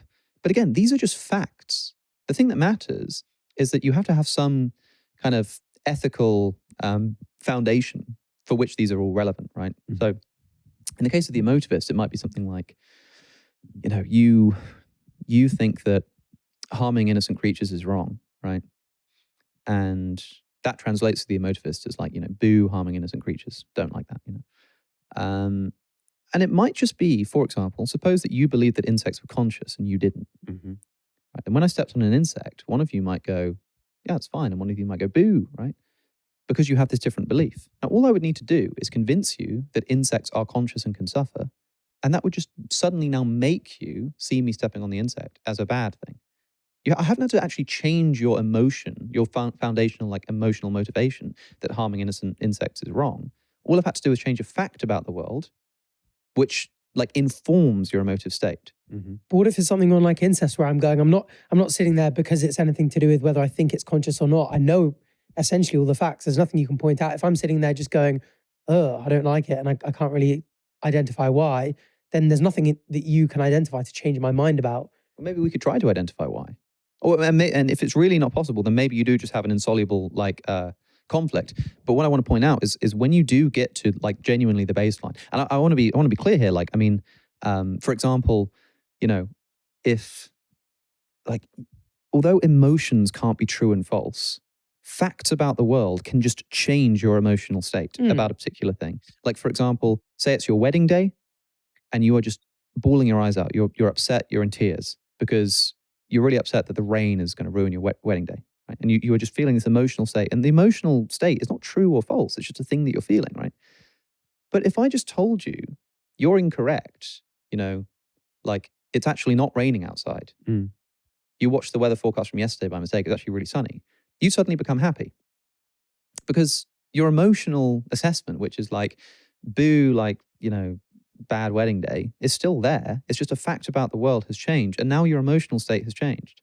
So but I'm still thinking boo rain on my wedding day. So the first thing you need to do is figure out what are you actually booing, right? Because a lot of the time it's far more foundational. So when we're having a moral debate and I say, I think we should criminalize guns, and you say, no, we should legalize them. It might seem like the emotivist has to say, I'm saying, yay, gun criminalization, and you're saying, boo, gun criminalization. But that's not true.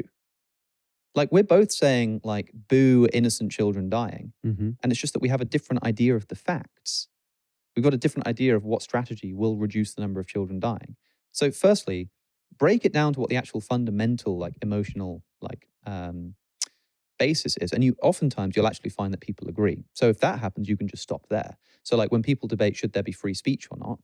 It might be yay, free speech, or boo, free speech. But actually somebody will say, I think we should have free speech because it increases freedom. And somebody else says, no, but some people are made more free if they're protected against, vicious attacks. Both of them want freedom. They're both yay, freedom. They just have different factual assessments of what maximizes freedom. Right? So now you can just have, as long as you recognize that you both agree yay, freedom, and define freedom in a way that makes sense, you can now just have a factual discussion about what are the facts about this case, right?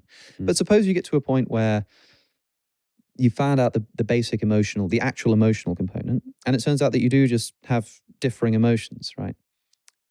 Well, that's kind of unfortunate and a problem, but it's a problem that exists for every ethical system. Right? You said you're a consequentialist, which means that you care about what the consequences are. What consequences do you want in your ethical theory? Well, it's the reduction of suffering and promotion of flourishing. Okay, so let's say the reduction of suffering. Suppose, I can have, well, let's think of it in terms of promoting flourishing because it's easier to picture, right? But so say I've got two people who have 80% flourishing, they're 80% good. Or I could have three people who are 60% good. Which of those outcomes is preferable? Yeah, hard to say. But you're a consequentialist, right? You just pick the best consequence. Mm. Yeah, but I don't think you have to be necessarily all-knowing to... I think I find the problem with it is more the just persuading someone who goes, I just don't care. Yeah. It's someone who goes, I don't care about the suffering and I don't care. With the with the gun thing, you know, because there are so many different things that affect the suffering and the flourishing, you know, impossible to predict how the government's going to act. And so when someone sits there and goes, well, I need to protect myself from a potential tyrannical government, you can't sit there and go, oh no, well, there's not going to be a government that will ever be tyrannical, or there will be in 4 years or something.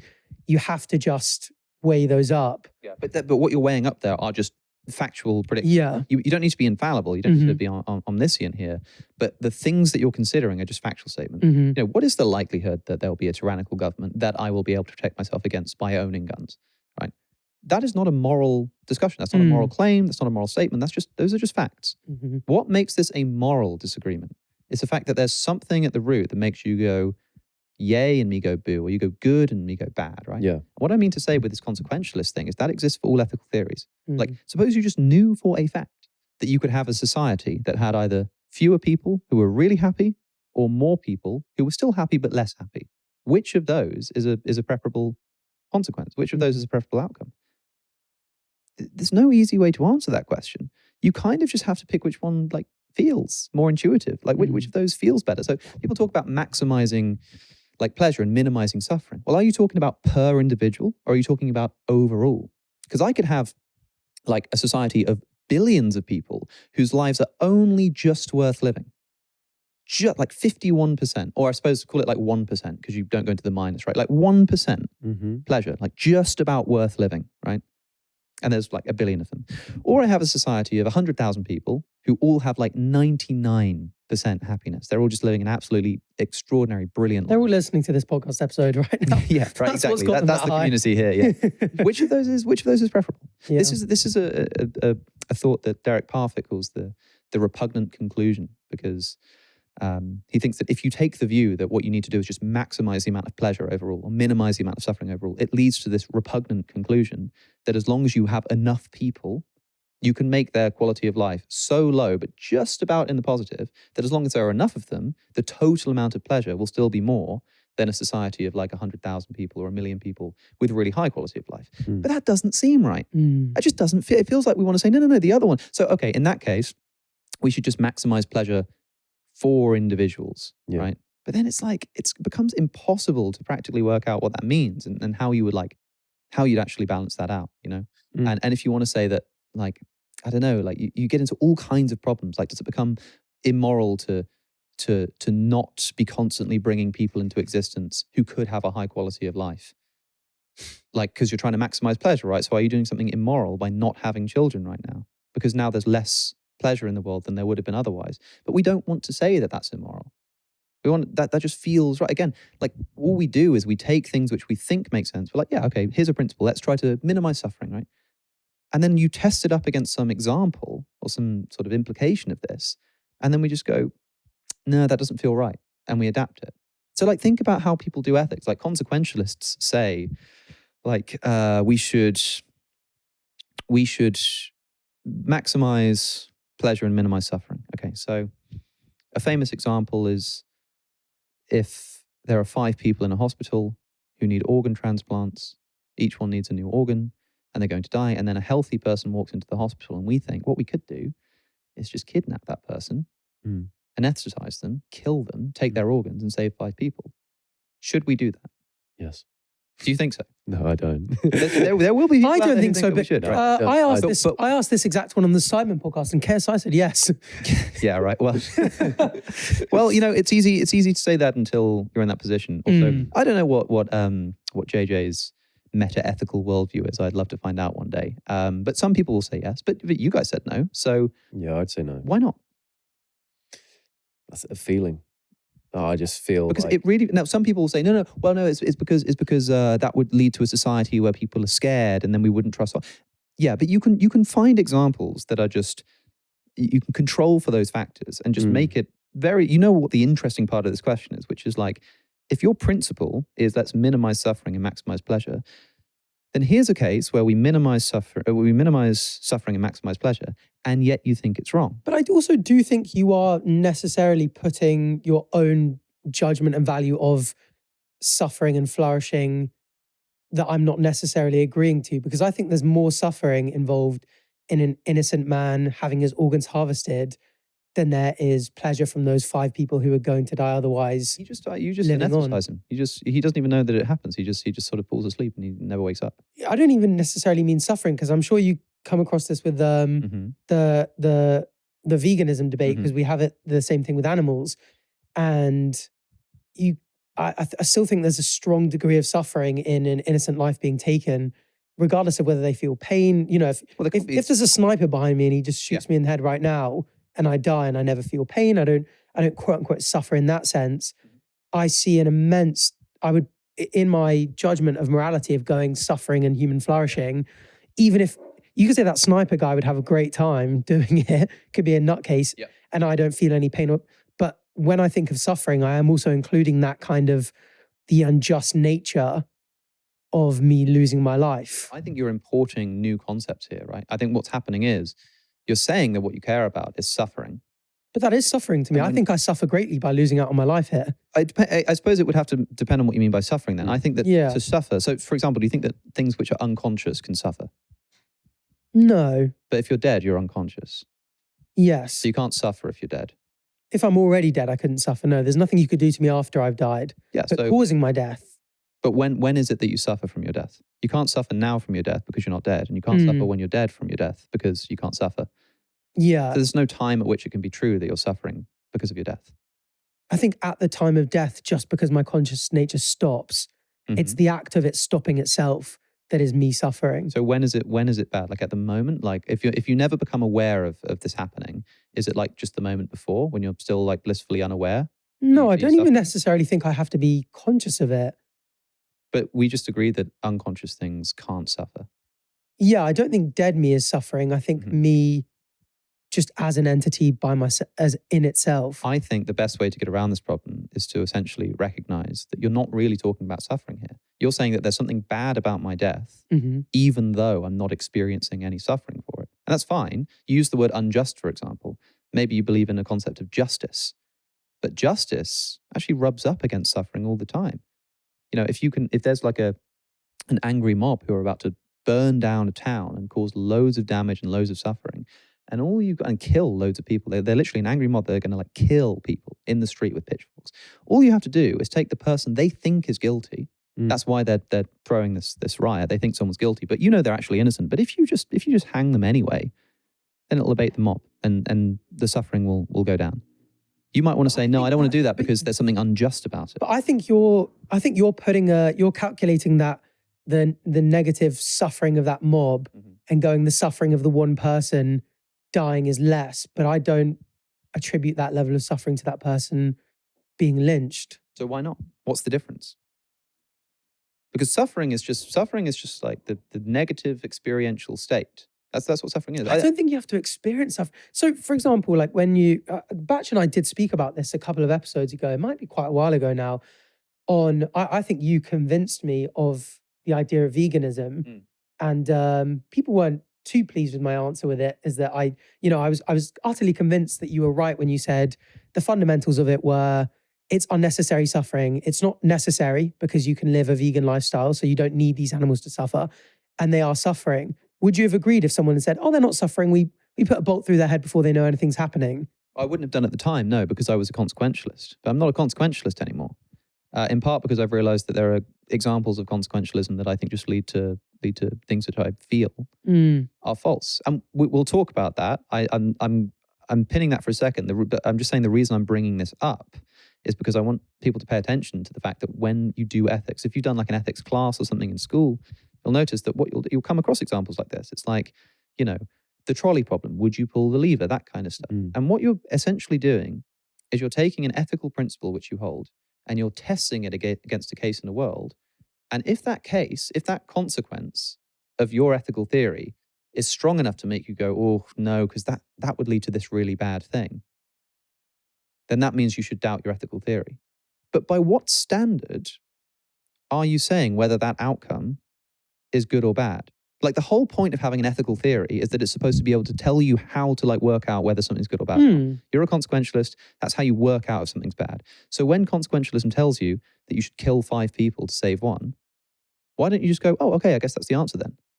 You actually go, but I don't think that's right. So consequentialism must be false. But if consequentialism is false, what standard are you using to say, well, I think that's wrong? I think it's just feeling. You're taking an ethical theory and you're testing it against your intuition. So you might end up with an ethical theory like consequentialism, but the way you figured out what you believe and the way that you have like specified exactly what your ethical theory says is by testing it against cases, seeing how they feel, and then inputting that feeling, that data, into the ethical theory and changing the theory in accordance with the conclusions it leads to and how that makes you feel. So the theory you end up with is shaped by how the outcome feels. This is what John Rawls called the reflective equilibrium. You've kind of got the rational stuff on one side, you've got how you feel about the consequences on the other side, and people sort of battle them out with each other until they get to something sort of in the middle. But you're constantly going up against the feelings. Yeah, it is interesting though, because I do in part do think that I don't necessarily agree that when we get to those points, I am forced to kill the man for the 5. I think that's partly because I haven't got a fleshed out idea of how exactly I can measure suffering and human flourishing. But I also do see the entire conversation as a bit like you'd see anything in science. You know, we can sit there and go, okay, you know, there are lots of things in quantum physics that make us just go, well, that can't be right. Like I'm going down this Schrodinger's cat, the perfect example, and you go, well, it leads to this ludicrous idea, and maybe that's wrong, but what else are we supposed to do right now other than accept quantum physics? Because that sort of gets us to the best place of all the different possibilities. That's the one that makes the most sense to us and gives us the most right answers and leads us in the right. What if that's just the way I see consequentialism, and I look at every other ethical theory and go, okay, well, consequentialism might run into some issues, and I'm not sure exactly how I'd specify it, how I can resolve some things, but I've just not come across a better way of judging my morality. And so what else have I got to do other than accept the fact that, you know, I think consequentialism is right until I'm shown a better one? Well, there are two things to say. Firstly, you keep saying sort of like, you know, well, what else could there be? What's better than this? Or if it's not consequentialism, what is it? But the position it seems like you're therefore not considering is the position that there is no view, that there is no truth about this. Because the view that I have is that it's all emotion. There is no truth or falsity in ethics. There are just people expressing emotions. In which case, when you say like, you know, if it's not this, then what is it? It's like, well, it's not anything. There is no better like true, like there's no better theory that's going to come along and tell you like how to work out what is actually true and what is actually good and bad objectively. In my view, there's no view that's going to come along and do that better than consequentialism, because none of them can overcome these problems, these challenges. I think that like. And by the way, I'm not saying that you should view ethics this way. I'm not saying that you ought to do this. I'm just saying that this is what I think people are in fact doing. I think that when you have considered by whatever means you became a consequentialist, I think somebody will have put it in such a way that made you go, yeah, that makes sense to me. You know, you have to sort of hear someone convince you and say, well, like if we are consequentialists, then that leads to this and that leads to this and that explains this, and you sort of go like, yeah, no, that makes sense to me. I think it just sort of feels right. I think that just in fact, that is what people are doing. I think as well, I think the difficulty of accepting it is just then what you consider right or wrong. So let's say, for example, someone who is pro-choice, but they look at abortions and they go boo, that gives me this emotional reaction, and therefore in that worldview, they're going, I believe abortion is wrong. But they're mentally going, well, I'm weighing up suffering and flourishing, and I actually think the mother and society as a whole is better with this. You're almost saying that almost both are true, because they're kind of going, with the consequentialist, they're thinking it's right, and with the emotivism, they're thinking it's wrong. They are both true, right? They are both true. If you like emotions are complicated, right? Like if you I don't know, say you grew up poor. And I said, are you happy or sad about the fact that you grew up poor? You might be like, well, I'm happy because it made me who I am. And I think it gave me qualities that I'm glad that I have. But I'm sad because I feel like I missed out on opportunities that other people had. Those are just both true at once. And that's because this broad category of growing up poor is quite broad. It's actually made up of lots of specific like facts about your upbringing. You know, the house you lived in, the educational opportunities that you had, that kind of stuff, right? And so it can just be true that you have two emotions at once.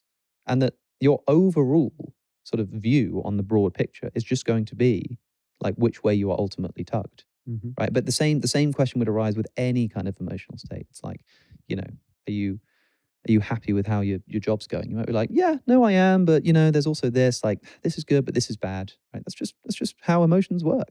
It is true at once, but ultimately, like if you are, that's why a lot of people are unclear on things. They'll sort of go like, well, I don't really know how I feel about abortion because, like, oh, I care about children, but then women's rights and choice and bodily autonomy, and they're sort of pulled in different directions. And I think it's because they genuinely just feel conflicted. The person who has a strong enough opinion to go, this is what I believe, is just someone who's been tugged enough in that direction that they're willing to say something like, no, I'm happy I grew up poor, or no, I'm sad about this friendship coming to an end or something.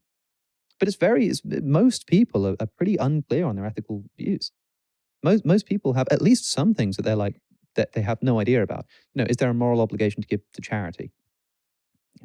Maybe, yeah, I don't know, because like, people are sort of unclear. And it's just, I think what's really going on is people are just consulting their feelings. They're consulting their emotions. They're not doing some kind of rational calculator exercise of weighing up consequences. I just don't think that's how people actually behave. And if they did, it would lead to all kinds of paradoxical conclusions, I think. So for you, for everything, when you get that, no, I'd boo, that feeling, is there nothing where you go, I know that's right, but I feel bad about it? Well, I think, yeah, like that can happen, but I think that is just the kind of situation I've just described. So there is this phenomenon. You might say, well, it seems like some people can like not like something, but think that it's moral or something like that. First thing to clarify is that the emotivist doesn't believe that good and bad like map on to pre-existing emotions, like happiness, sadness. It's its own unique emotion. It just belongs in that category. So you can feel like happy about something, but think it's immoral. Because they're two different emotions. In the same way you can be happy about something, but also anxious about it. They're just two different emotions, right? Yeah. So it's like good and bad are like their own emotions. I often say, like, if you didn't have a word for anxiety and you were feeling anxious and you were trying to describe it to someone, you'd say, like, it's a bit like sort of sadness, but also excitement. Like, how would you describe anxiety if you didn't have the word? You would sort of use other emotions to kind of approximate. Make it up, yeah. But you realize actually it's its own unique thing. So let's put a label on it, call it anxiety. So I think that when we look at something and we go, oh gosh, no, I don't like that. No, stop doing that. No, I wish you weren't doing that. And I'm not going to do that. And if it were me, I wouldn't be doing that, that kind of thing. It's sort of, it's a bit like that, but it's its own thing. And we just put a circle around it and call it bad or immoral. But I think it belongs in that category of feeling.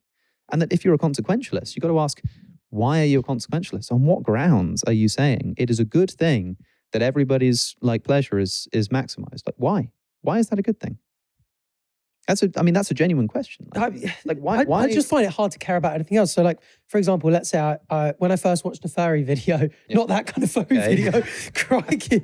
And I get it first watched as well, so he's been doing quite a lot. I watched it on YouTube, and I remember just going, how did that make you feel? Yeah.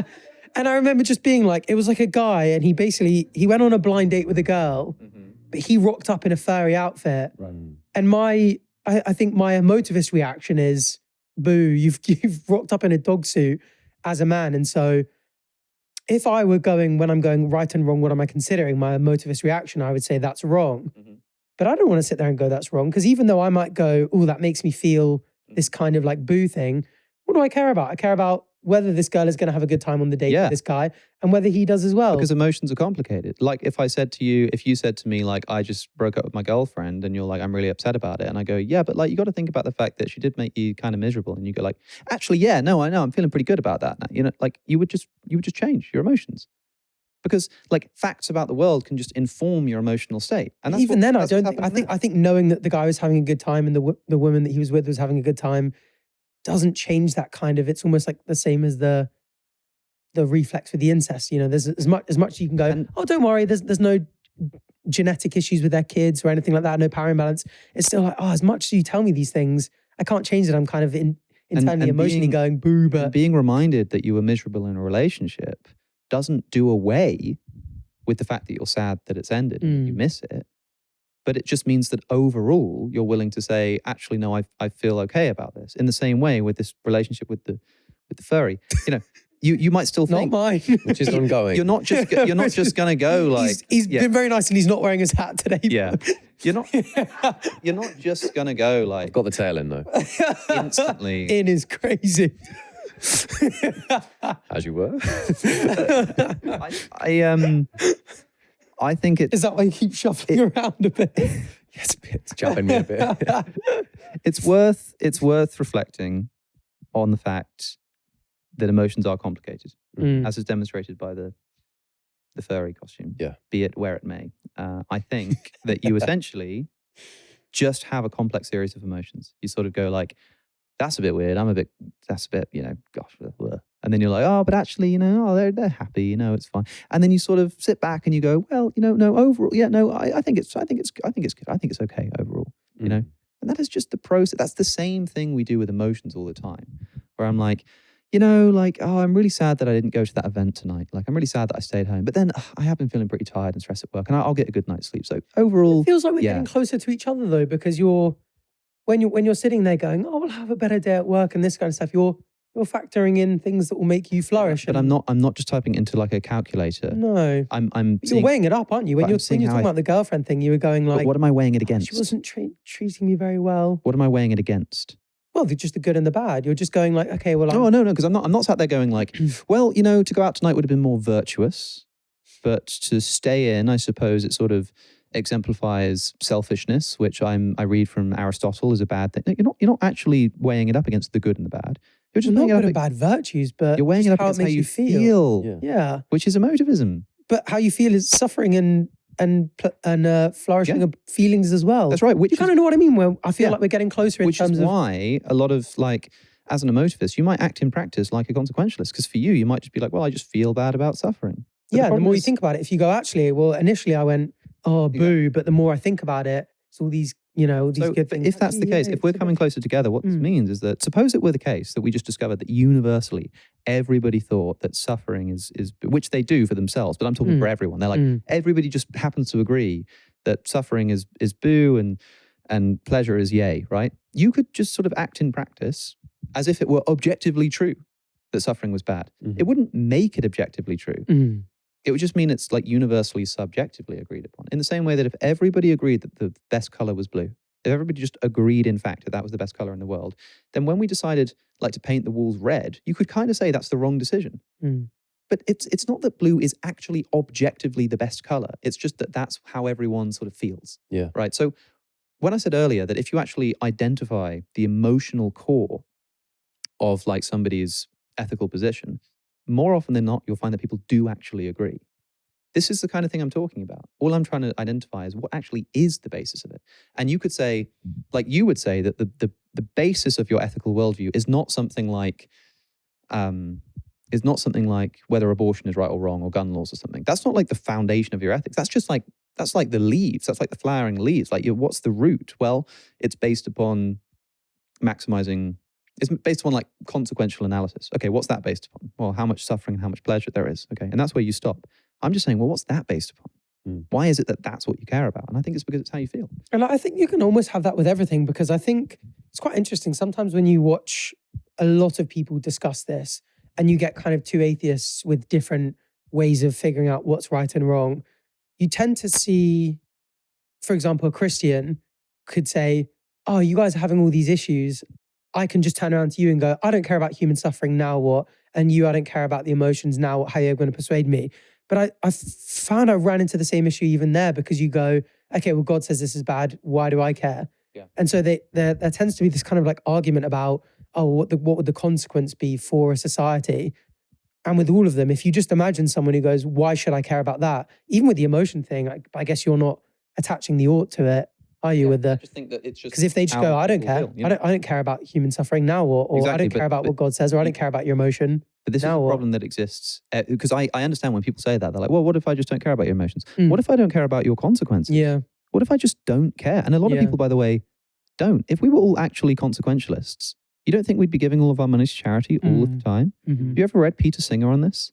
Famine, Affluence and Morality. He wrote this paper in like the 70s or something. I've heard you reference this. It's extraordinary. Like, I mean, we like, sometimes when I go out for drinks and the bill comes, there's a website called The Life You Can Save. If you type in the Life You Can Save calculator, you can actually do Okay, actually, you've got a computer, haven't you? Yeah. Can we pull it? Can you go on? Can you just type in the life you can save calculator?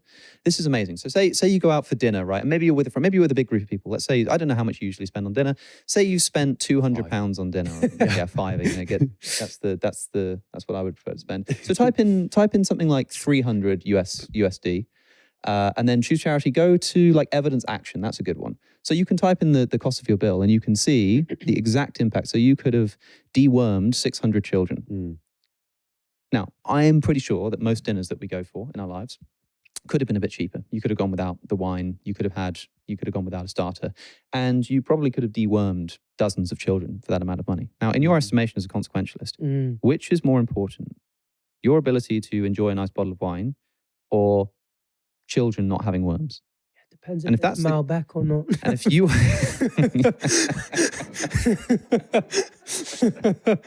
It's a tough one. No, that's awful from you, that really. No, of course I'd rather deworm them. No, but you wouldn't, because if you actually rather do that, then you do it. Why haven't you dewormed 600 children? That's what I have for breakfast this morning, mate. But this is the thing. 600 worms, I'll have you know. The reason why this is actually kind of a bit funny is because there's like a truth to it. It's like, I guess but it's not funny. You could actually, by the way, the reason this calculator exists is because people are very suspicious of charity. They think that charities are inefficient. They think their money's not going anywhere. So Peter Singer was involved in setting this up. And you can choose from a whole list of charities. There were loads of them. And you can see exactly how many mosquito nets you could purchase. You could see exactly, like you can calculate exactly what your actual impact would be, taking into consideration the effectiveness of these charities. And it varies. So if you go to like the Against Malaria Foundation, for example, it will probably tell you how many mosquito nets, for example, that you could buy. So for $150, you could purchase 75 bed nets. Yeah. To protect people living in malaria-stricken areas from infected mosquitoes, right? For $75, or how much? $150, right? And like, it just becomes impossible, I think, to actually say that you are convinced that consequentialism is true to the extent that I am just motivated in my daily life. The actual, in fact, motivation of my behaviors is minimization of suffering. If you have ever once in your life spent $150 on something you didn't need rather than buying 75 mosquito nets. Now, I'm not saying that you do have an obligation to give all of your money to charity. I'm saying that you just already act in accordance as though that weren't the case, which should at least raise a big question mark over whether we're really consequentialists here. But do you not think you can say that I know what's right and what's wrong here, and just sometimes you just concede the fact that as a human, you do just fall short of your own standards? Well, do you think it is actually immoral to have a bottle of wine? Because there is on my moral grounds, there is no circumstance. Because there are always children who need deworming. There is no time that you will ever buy a bottle of wine that you'll need a bottle of wine, because it's never something you need. There is no time you will ever buy a bottle of wine where you could not spend it on deworming children, which means that every single time you ever drink wine with dinner, you are doing something immoral to the extent of being like essentially responsible for children having worms. Is that what you believe? Is that actually what you think? Because if it is, then why don't we walk into restaurants when people order bottles of wine and treat them in the same way that we would if they just personally wormed some children themselves? Or if somebody had sort of gone into a malaria-stricken area and torn down 75 bed nets, and you said, why on earth are you doing that? And it's like, well, I was trying to find my wine so I can drink it. Like, you'd be like, what are you? You'd probably arrest them. You'd throw them in jail. And yet, what's the difference? That's exactly what we're doing when we refuse to put them up because we want to buy a bottle of wine. Yeah, but yet we buy wine. We've kind of had a similar discussion about this, and it is interesting because I don't know if I can't hold both positions that it is wrong, but I do it anyway because I do feel like it's the same with everything. Like I don't know if you ever saw, there was a very famous Jubilee episode with Find the Vegan. And there was, the vegan herself was quite aggressive. Oh, I think I did see that, one guy. And the whole video was supposed to be them figuring out who was the... They were supposed to figure out who was the actual who was the non-vegan.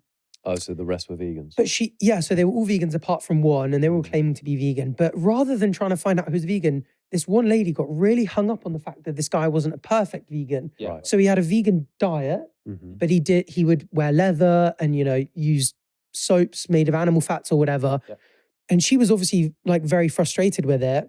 And I kind of said at the time, I was like, I don't understand why there's so much aggression from her to this guy, because I feel like I'm the same. Like I obviously, I work with WWF. I love animals and wildlife and nature and stuff. But I've been on a plane in the last couple of weeks. I eat animal products from time to time, and it's like I can sit there and say I'm wholeheartedly convinced by this idea that it's unnecessary animal suffering, and no part of me doubts that, and I don't doubt it anymore. Because I'm sitting here going, I actually choose to eat animal products from time to time. I want to know how far that goes, because you're quite right that you can believe something is immoral, but sort of do it anyway. People do that all the time. But I want to know, do you even actually think it's immoral? So, like the wine bottle thing, maybe you just say, okay, it is just immoral to drink wine, always. It seems unintuitive to a lot of people, but maybe that's the case. But okay, what about like, I often give the example of shaving my face, right? Like most mornings, I shave sans tash, right? Which requires every now and again going to the store and buying some razors. And you can get a disposable razor for a few quid. But over the course of a year or so, that adds up, and I could probably deworm a few children. Now, can you honestly say that like my facial hair is more important than deworming a child? I think not. And so it then becomes immoral. It's a woke take. To shave my face. Yeah. I don't think it is immoral to shave your face. I just don't. Oh, you actually disagree? I don't think it is immoral to shave your face. Like, is that because you don't have the emotivist reaction though? Because that's what I suppose that's what isn't it? I suppose that's what I mean. But what I mean to ask you is like, you can say like, I think something's immoral, but I do it anyway. But do you actually think that it is immoral to shave your face because of the cost of a razor, which could have dewormed a child? Do you think it is actually immoral to like for example, you could do the rest of your career shirtless? Right, you could never buy another shirt in your life, right? Fine. Or let's say 50 episodes now, I'm joking. Let's say bottomless or shoeless or something. Yeah. if we want to sort of He had to say maybe when actually the jeans. yeah. What could we do with? Like, let's play with this. to take away, the potential egoistic undertones.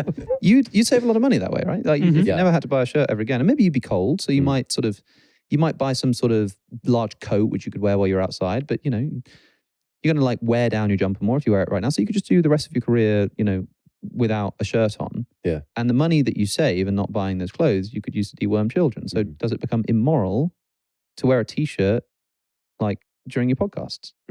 Like you can, if you want, say, yeah, I think that this is all immoral, but I do it anyway. But I just don't think anyone can seriously believe that's immoral. Because I feel like I find myself feeling like I'm very in parallel with, and I do wonder whether so much of this, when I bring it back to the way I feel being very similar with Christianity, because obviously I grew up Christian, but the way they kind of speak about the idea of Christianity and the Christian, and they kind of go like, I have an idea of what a perfect Christian is, and I just accept the fact that I fall short, and I know I should be doing this, and I know, when I've got lust in my heart, I'm sinning and all this kind of stuff, and they just go like, all I can do every single day is just try and be the best Christian I can be.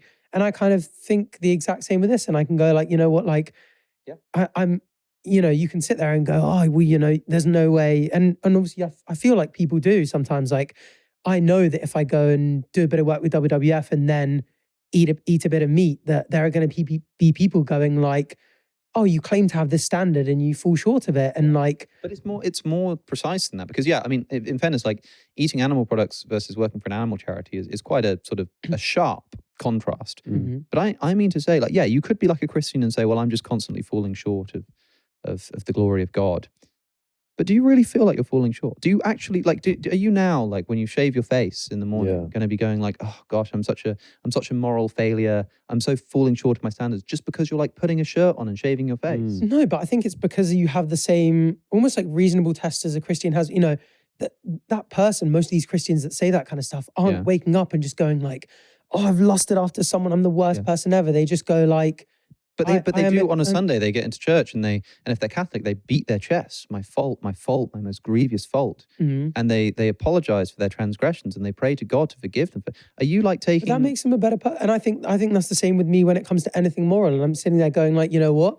If I go out and have that wine rather, maybe sometimes I'll just go, you know what? Actually, I'll add I've eaten out a lot lately. This week I'll add a little subscription to a charity that will just go like, you know what? And I think holding yourself to that higher standard and going, I fall short, makes you constantly conscious of everything you do. And you just go like, I think it's better because it makes me a better person. I mean, obviously you're in the exact same boat with all of this. I see. Like, but I don't think it's immoral to That's what I was about to ask you. What do you think, Batch? Yeah, I don't think it's I don't think it's immoral to shave your face or but how? Because you've got the same moral thing where like you are choosing to wear that t-shirt rather than deworm 9 kids.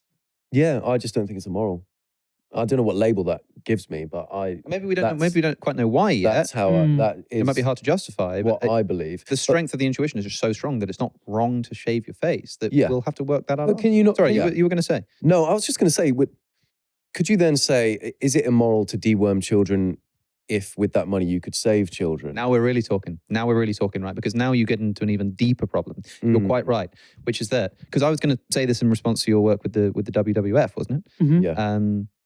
I mean, great, but you know, do you value humans over animals? I get that too, and could you not be using it? So, for example, I often think about like, you know, like in a local village or something, and there's like an old granny on the street, like we're raising funds to like save the church tower, and you're like, you're so evil. You mean you care more about this moribund clock tower? Yeah.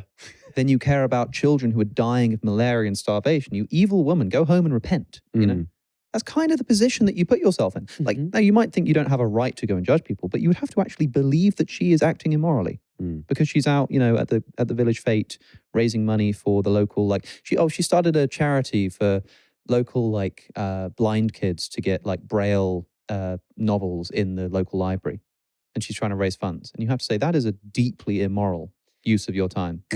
In a sense, I think it sounds very binary when you're saying everything is either moral or immoral, because I think everything, because of this measure of flourishing and that is to say consequence and suffering, there's a sliding scale of all of it. So okay, although I could go, oh well, you know, rather than these pandas that, you know, are not getting a lot of bamboo because their, you know, forests are getting whatever, I could be instead, you know, saving kids from a famine. And of course, the suffering reduction would be greater. But I still think I'm closer towards my goal of this. If my standard is here and 0 is I'm just tearing up the planet, like punching every small wormed child I can see. Guilty. I'm way down here. The average person might be here. I go, oh well, if I help this panda have some more bamboo, I'm just bringing myself closer to that. Sure, you are, but you're doing it in a knowingly inefficient way.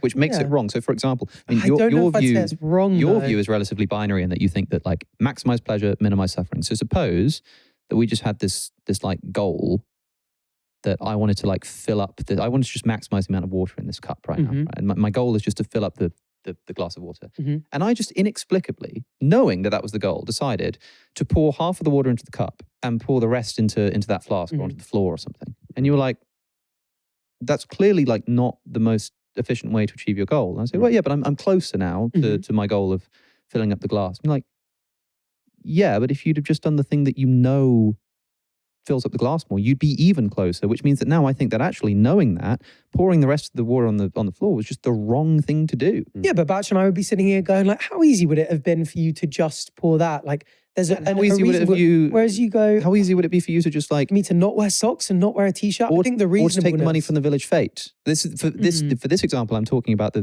difference between charities. The woman at the village fete could very easily just go, actually, yeah, you know what? Like, I'm going to donate this money to the Against Malaria Foundation instead. She could just do that. Like, it would take exactly the same amount of effort. But do you understand that the judgment would be different because you're not just pouring it on the floor with the, oh, you're doing it with the village fete. Maybe you're just kind of like, and as it gets to the end, you're not measuring out.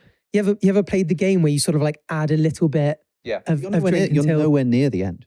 You're like at the bottom. You're at the bottom. I think when you're living a relatively good life, you're a lot closer than you think. Yeah, but like I understand that. So I think the difference between the animal charity or the human worm charity or the human worm. Well, I don't know why the worm one is just a weird word every time. And funny enough, what about the worms, man? Our Who's thinking about them? That's a great thing to see because our Patreon subscribers are called our worms. Really? They are called the worms. It came from it's them all along. About They're Rainn the ones. Wilson. Yeah, it's all about yo. I think when you're doing the animal rights charity rather than the human starving charity, you are just spilling a bit on the table and not really focusing rather than pouring on the floor. But I see it as that on purpose.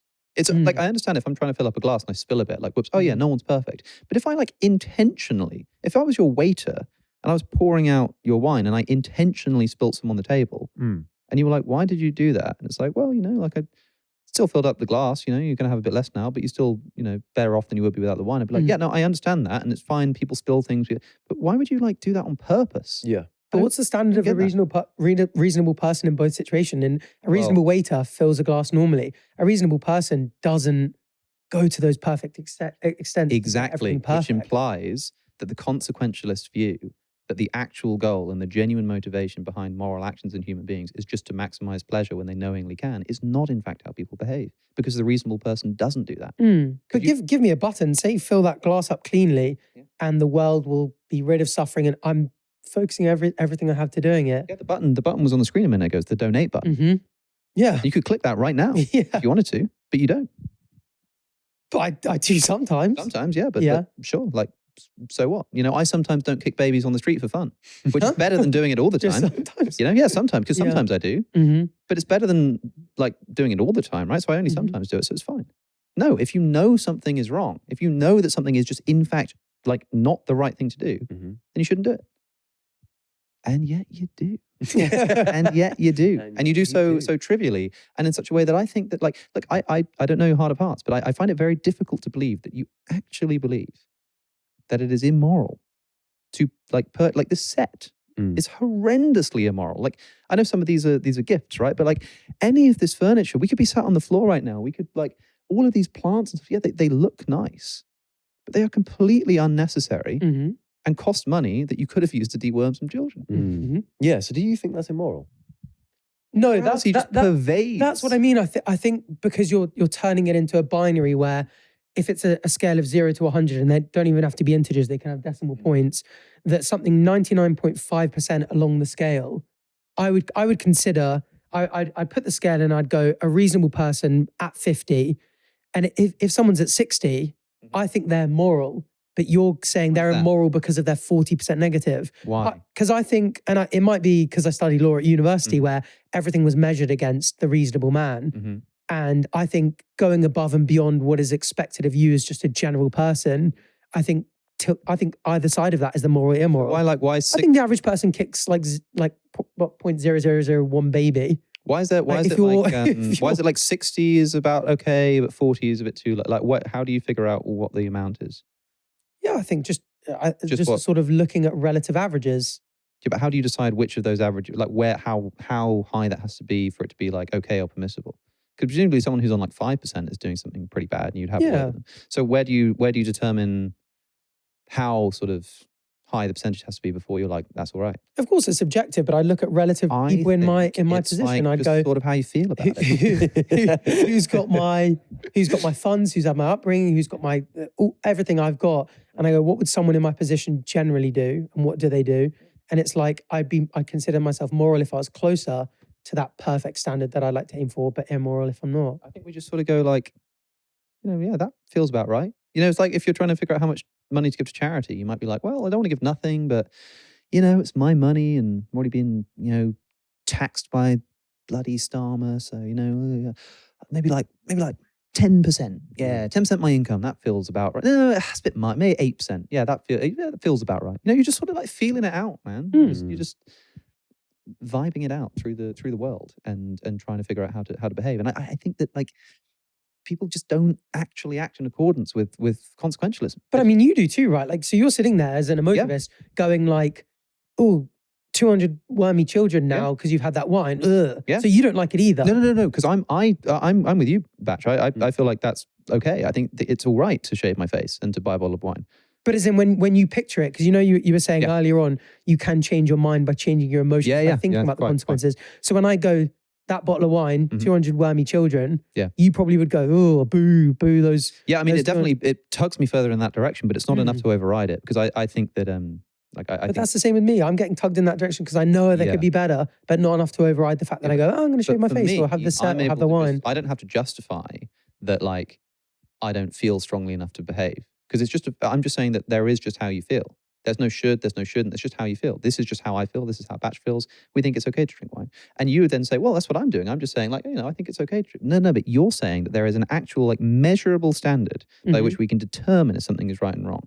Whereby, like, if you got out the hedonic calculator and typed in your behaviors, it would come up consistently saying that you were acting horribly immorally, like really terribly immorally. But I think your scale, again, I think it's the measure of scale, and you're going, because everything's either right or wrong. No, because I you're get what going, you're saying. I'm horribly immoral for buying that wine. Yeah. You're putting me at that 20% scale, and I think buying the wine rather than saving those kids is at the 80. I get what you're saying, that, like, nothing's perfect and it's all sort of a gradation scale. But the thing is, in specific circumstances, that's why, like, if it was a choice between, like, donating to a deaf charity or a blind charity, that's kind of difficult, And maybe there would be a way of kind of working it out, but I think you're kind of fine. But there are, like, examples where it seems like just trivially obvious, so obvious that you cannot say, like, well, no one's perfect, we don't all get it right. It's like, you just know. You just know. Like, if I kick a baby on the street and you're like, why did you just do that? And I'm like, well, no one's perfect. It's like, okay, yeah, I do accept that. Like, it is true that people do immoral things. It's like, well, haven't you ever done something wrong that you regret? It's like, yeah, but that's a bit, like, obvious, And I could say, yeah, well, way further off. Well, I know right? that it's wrong, but, like, I just do it anyway. It's like, so there would be something that is so obviously bad that it wouldn't be an excuse. And if your view is actually that maximizing pleasure and minimizing suffering is the right thing to do, then there are cases where it is so obvious to me that a child dying of malaria is more important than my facial hair. That is as obvious to me as, like, kicking an innocent child is bad. It is as trivial to me, obvious to me, that donating that money would minimize suffering more than shaving my face. See, that's probably the root of the disagreement then, because I look at those two people and go, it's obviously way worse that the guy's kicking the baby. Why? The trade-off of what one would expect a reasonable man to do and the difference by which we're going there. I think. Heard of the drowning pond analogy, the drowning child in the pond? Yeah, we had it in Law with Act and Omission. Yeah, this is what we're sort of driving at, right? That, like, you can make the situation sufficiently the same. So, like, if I had to save, if there's a child drowning and I could wade in to save that child, but I'd ruin my shoes and the shoes cost me $50, and I said I don't want to do it, you wouldn't just think, like, I would have made a different decision, mate, but you would think I'm a monster. You would think I was, like, so badly immoral. And yet, if somebody comes to my door and says, if you just donate $50, I can save some children from dying, maybe 10 children from dying, and I say, you know what, I'd love to, but I've been saving up for some new shoes. It's just fine. It's just absolutely fine. And what is the difference there? Why is that different? Now, I do think it's different, right? I'm not bringing this up. Peter Singer brings this up in order to basically say that, yeah, we should all be, like, donating to charity all the time. The reason I'm bringing it up is to say that if you're a consequentialist, this is kind of where it leads you. There are, like, it goes deep, man. Like, there's all kinds of stuff you can talk about when it comes to this. I've talked about this a ton.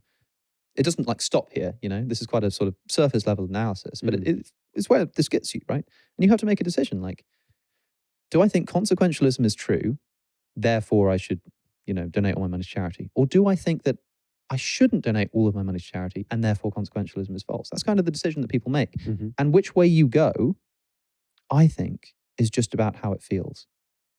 Yeah. I think it's just how it feels. There's, like, there's a phrase in philosophy called one man's modus ponens is another man's modus tollens. And it's two forms of argumentation, right? Arguments take particular forms. And if you have an argument that goes, if P, then Q, these are just any propositions. So if X, then Y. Yeah, let's put it that way.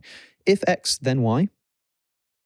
X, therefore Y. Does that make sense? It's hard to, without some kind of visual or whatever, but, the first premise is if X, then Y. Second premise is X. Conclusion is therefore Y, right? That follows. That's called modus ponens. Anything of that form is called modus ponens. So if it rains, then I'll get wet. It's raining, therefore I'll get wet. That's a valid argument. The conclusion follows from the premises, and it's called modus ponens. There's another form of argumentation called modus tollens, which is of the form, if X, then Y, not Y, therefore not X. Mm-hmm. Anything that takes that form is called modus tollens. So, if there is fire, then there is oxygen. There is no oxygen, therefore there is no fire. All right, that follows too.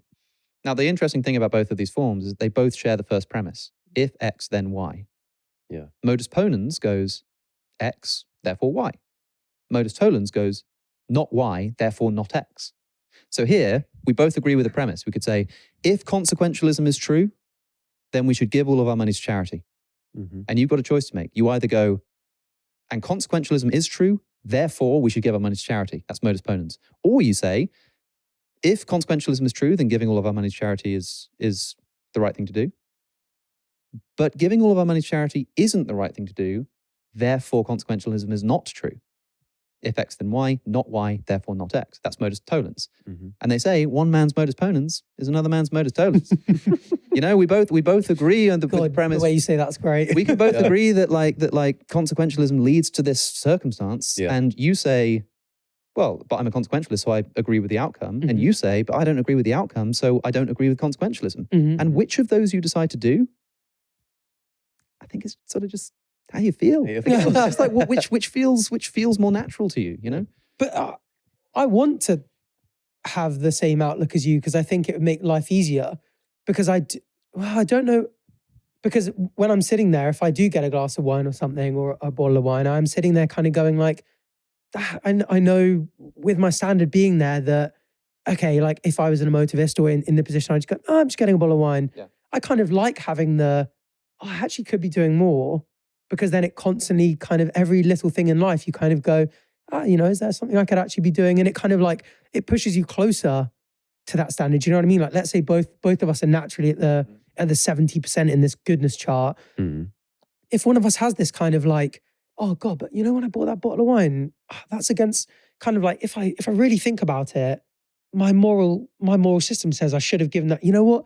Tomorrow morning when I wake up, I'm just gonna give £5 to a malaria net charity. Why not give 10? And then everything else is the same, or 10, or 20, whatever it is. 50. Tomorrow, the next day, let's just say it's 5. Because why don't you call up your bank, lie to them, tell them that you were like a victim of fraud, get them to cancel the payment, and give that money to the charity? Yeah.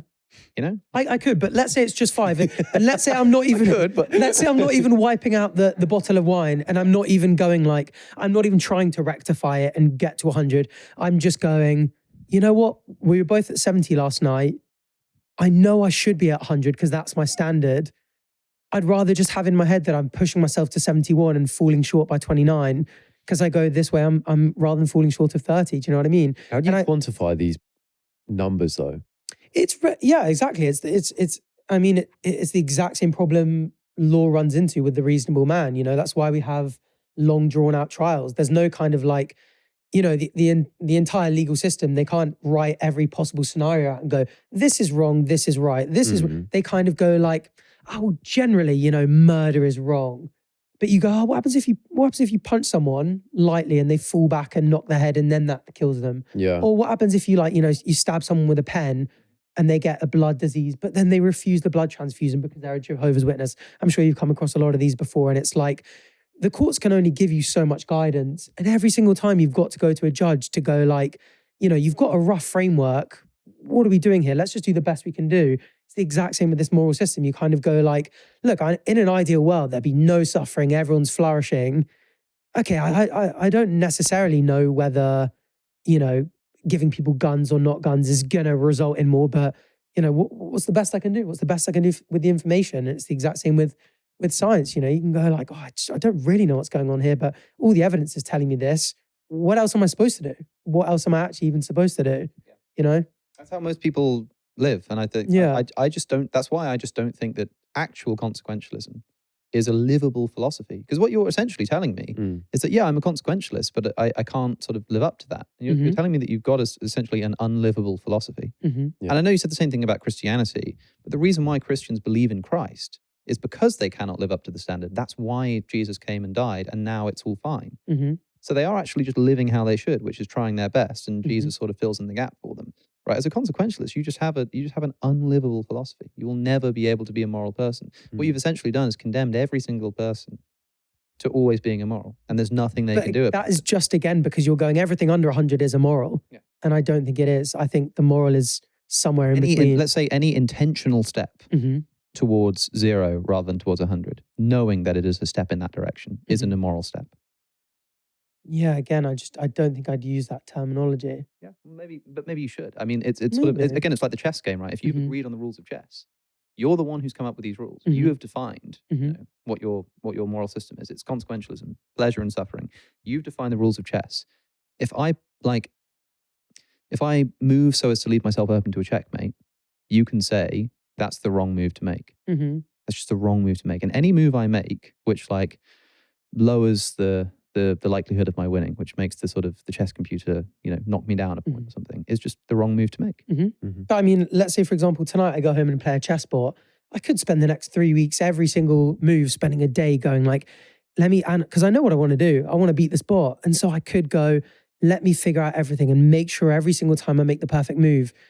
But I'm just an ape playing a fun game on a thing. I just accept that I'm going to fall short. Exactly. And go, I'm just going to accept the fact that I'm going to fall short of this. Imagine that I still want to get the checkmate, but I'm just going to play that knight move because. But the reason why people don't win against the chess computers is because they're trying, but they're not smart enough, right? If you intentionally made a bad move in chess, if you were like playing and you ostensibly wanted to win, and you knew that the move you're about to make is a bad move, and you made it anyway, you'd be acting irrationally. And you might say, and you could say, and I think what you're saying is like, yeah, but when people play chess, you know, it's not a binary thing. There's like hundreds of thousands of possible, trillions of possible moves, you know, and like, you know, we try our best and we just try to sort of roughly move to, and I'm like, yeah, that is true. But the challenge that I'm laying here is that there are circumstances where you are just knowingly in that instant making the wrong move and knowing that you're making the wrong move. And when someone says that's the wrong move to make, you're like, I know. That's why you're doing it. It's like, well, you know, because I just don't see it as a binary. It's like, okay, but that move is like, if there's a good move to make and a bad move to make, and you make the bad move and you know that you're doing it, then that kind of is a binary. But that's what I speak about, the taking the time to compute everything. And of course, it's not direct translation in terms of computing what's better or worse. But I know sometimes when I'm playing chess that if I spend a couple more minutes on a move, I'll get a better result, and I'm less likely to get checkmated, and I'm more likely to get a checkmate. But sometimes I just go, oh, you know what? I'm just here for a bit of fun. In almost the same conflicting motivations. Because you've got the motivation to win chess, but you've also got the motivation of having fun. But in ethics, there's just the one motivation, which is minimize suffering. It's not minimize suffering, but also have a bit of fun, and we value them both sort of on equal planes.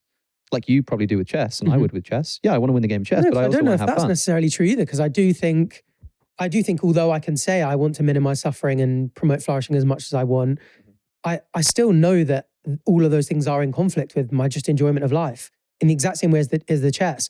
I know if I gave all of my net worth right now to charity, that would be better. But at the same time, I am so go on then. An ape that doesn't want to, exactly with the chess thing. I'm going, I know I could sit here and just put all this time into investigating these chess moves. Why don't you just But I also just, you know, as much as I want to play, and I know that's how you play chess, and I know that's how you play life, and I know that's how you play the morality of it, at the same time, I am a conscious creature also just trying to have fun. But why don't you just do that? Do what? Just give your net worth away, like right now. Same way as I don't sit there and calculate to the end of the move. I know I want to win. So then what that would mean is that if you said to me that my goal right now is to win this game of chess, and then I watch you make a bad move on purpose, all it would reveal to me is like, oh, your main intention here, your principal intention isn't actually to win the game of chess. It's to like have a good time, and that's fine. But I've just uncovered that what you said was your goal is not really your goal. Because I don't think we ever said that our goal was to be perfectly moral. We're going, this is our judgment of morality, but I don't think at any point I've gone, my main purpose is pure morality. But your ethical goal is to minimize suffering. Yeah, but there are things that balance against my ethical goal, like my enjoyment of life. That's not an ethical consideration. So when I'm sitting there going, I'm going to enjoy that glass of wine, you know, I'm not sitting there going like, the only consideration there is flourishing and suffering. I'm going, okay, I know ethically that this is the conclusion, that this is worse ethically, but I'm also balancing it against my own personal pride and enjoyment and stuff. And the exact same thing with the veganism stuff. I can sit there and go, there's no doubt in my mind that unnecessary animal suffering is the consequence of me eating meat. And I'm going, I'm perfectly okay with accepting the fact that when I'm eating meat, it's immoral. But I'm just saying that achieving that perfect morality isn't my life goal. Yeah. And that's fine. But I think the differing intuition here would be either, do we now live our lives just accepting that we are hopelessly immoral all the time and doing things that are akin to like giving children malaria, like every single day, when we do the most trivial behaviors, like sitting and reading a book, rather than doing charity work. That's true, regardless that you're making that choice, right? Yeah, that's true. Yeah. And so the question is, do we now have to think that by spending my time reading this book or by buying that razor or whatever, I'm essentially doing the same thing as like holding a kid underwater and drowning them to death?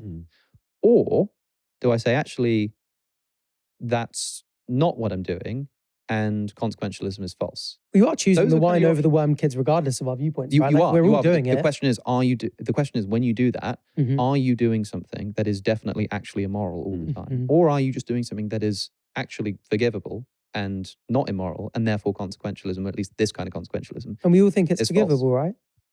Well, you think it's, I regret the word forgivable, because forgivable implies that you've done something wrong and you've been forgiven for it. I mean that you've either done something wrong or you haven't. And we don't think you're doing something wrong. Yeah. You think you are doing something wrong. But you know, it's like they say, one man's modus ponens is another man's modus ponens. Just see how you feel. You know, That see is how you true. feel. Oh, it's It's a so great phrase. interesting. It's a shame it takes so long to kind of explain what that means, because it's such a useful phrase. Like once Yeah. you understand like what I'm talking about there, it comes up all the time. Yeah. You realize that when you're debating with someone, you both agree with the same conditional. A conditional is an if-then statement, you know? So if this, then this. And you both agree on a conditional. And one person does the modus ponens, one person does the modus tollens. It happens all the time, you know? If Christianity is true, then it was moral to kill the Canaanites. And Christianity is true, therefore it was moral to kill the Canaanites. That's what William Lane Craig says. I say, if Christianity is true, then it was moral to kill the Canaanites. But it wasn't moral to kill the Canaanites, therefore Christianity isn't true. And that's the modus tollens. And we're just sort of vibing it out, you know? And where did you go from there? Went home with a Have you headache. ever had your mind change massively on anything? Oh yeah, loads, all the time. Like something quite reality altering for you? Yeah, I think materialism is false. I used to think the universe was made out of inert stuff, like atoms that sort of floated around and bumped into each other's other like marbles. And I used to think that consciousness was somehow just, if you just put them together in the right way, it just sort of springs up somehow. I now think that that is probably the most confused like philosophical view in the history of mankind. So now what do you think? I don't know. I just know that that's false. You know that it's false? What, that consciousness is an emergent property of physical? Yeah, I just think that that doesn't even make sense. Wow. Consciousness can't emerge of physical material. I mean, like physical. If That's a you strong think, claim. if you think that atoms are just like essentially like marbles, that are, the first problem is if you ask a scientist what an atom is, they actually can't tell you, because science doesn't explain anything. It just describes the world. It just makes predictions about the world, but it doesn't explain why anything is happening. It just describes how things move and how they behave. And even when it comes to telling you what a thing is, if you ask them what an atom is, they literally don't have the vocabulary to tell you. An atom is made up of what? A nucleus and electrons. What's an electron? Well, it's a negatively charged fundamental particle. What does that mean? What is that thing? Well, they'll tell you what negative charge is, but that's what a thing does. It's not what it is. You know, maybe they'll say that that mass is a fundamental thing in the universe. Well, what's mass? Well, one definition is that mass is resistance to acceleration. That's what it does. That's not what it is. What is it? They actually can't tell you. Right? It's just not, they don't have the language to do so. Okay. So like, we don't even know what the nature of the stuff is that we're talking about here. But let's just suppose that it's some kind of inert, they're like little marbles bumping around, you know? Take the classical view of the atom with the sort of spinning electron or whatever it is. And yet there's no consciousness. There's no first person experience or anything like that. And if you just put them together, you somehow get first person consciousness. Consciousness is like a different kind of thing. Does that not just sound like a bit of a personal incredulity fallacy to you? Just going like, I can't imagine how putting all these marbles together could come out with consciousness. It's not just that I can't imagine it. It's that it's like what you're saying here is like the equivalent of if I arrange enough tangerines in the right order, it will just produce the concept of divorce. That will just appear. It's just like not in the same category of thing. But no one's looking at divorce and going, God, there are a lot of tangerines in there. Do we know? Like no one's looking at consciousness that way either. People, I mean, Batch and I would look at consciousness and go, you're conscious. Inside your head are a bunch of atoms. Sure. you're divorced, the atoms are tangerines to us. Sure, but the atoms are totally a separate matter from the conscious experience. I can explain every single neuronal activity of your entire brain without predicting or explaining why that comes along with an experience. But how is the sum of them not just emerge in the property that we call consciousness? Well, but I'm not the one saying that that's happening. I'm saying that that's not possible because I know that there's lots of brain activity going on. I can understand going like, I don't know if that's everything, but saying that's not possible. Because I can give a complete description of the movement of every single atom inside of your brain. And it would in no way predict that there is this thing called experience that comes along with it. All I would predict is that there are neurons firing. That's it. You couldn't predict that there would be an experience. Yeah, like, I mean, if I fully understood the nature of your entire brain, that would not predict, like with that knowledge, I would not then look at the sheet of paper and go like, oh yeah, that there's this thing called experience. There it is, it's explained and predicted. It would just predict that there are atoms bumping around inside of a brain, chemical reactions, neurons firing. It would not necessitate or even like, even predict, let alone necessitate, that there would be things like the taste of Coca-Cola and the sound of a violin and stuff like that. That just would not. All you'd predict is the neuronal activity that goes alongside that kind of experience. What philosophers call the neural correlates of consciousness, the stuff that correlates with the experience. Like when you have an experience, there is brain activity, but they're not the same thing. When I click my fingers, there's a sound, and they're connected. They seem maybe even causally connected. It seems like the sound might be caused by the clicking, but they're not the same thing. Like my finger hitting my palm there is not the same thing as the sound. They just correlate with each other. They just always come together. But they're a different kind of thing. And so it'd be really weird to say, oh, I think it's just the same thing. No, it's the same thing. We're saying that somehow, like when I do this, it causes this new thing to come about, right? And so the fact that conscious experience comes along with like neuronal activity doesn't mean it's the same thing. Maybe one's caused by the other. Okay, cool. But then you have to describe the process by which like neurons firing can cause this totally different kind of thing called first-person experience. You're not talking about neural activity causing other neural activity, or like, you know, physical things bumping into each other causing other things to bump into each other. You're talking about physical things bumping into each other causing like abstract ideas. It seems like a category mistake. That's why I say it's like putting tangerines together and suddenly getting the concept of divorce. It's like, I don't even see how that could be possible. That again does seem like you are just doing the same thing, just going like, I can't see how. I can understand that. I can understand how it feels that way. Because like I can imagine someone in 1,000 years with a supercomputer that's kind of figured everything out, that goes like, grab a bit of silicon, grab a bit of carbon, let's arrange it all in here in a machine, do it, consciousness emerges as a property from these things, just going like, oh, of course they didn't really understand it, but to say it's not possible. Do you feel like that's a bold claim yourself when you say it? Yeah, and it's like it's also something that needs to be approximated. Like it's very it's quite difficult to just lay this out, right? That there are so many, you've got sort of got to fill this out from different directions, right? So, for example, have you heard of Mary's Room, the thought experiment? I talk about this all the time. It's like a woman called Mary who's in a room. I knew she'd be involved. Yeah. I didn't see that coming. I don't know how. And astonishingly, she is in a room. Oh, it's a classic. The idea is that the room contains no color, and she grows up in this black and white room. Yeah. But she's given every bit of information that could, in principle, ever be known about the color blue. Okay. I prefer the color blue. Traditionally, it's red, right? She's given all the information that could be known about blue. I know, it's my favorite. So I'm talking like she understands everything about the physical constructs of the brain.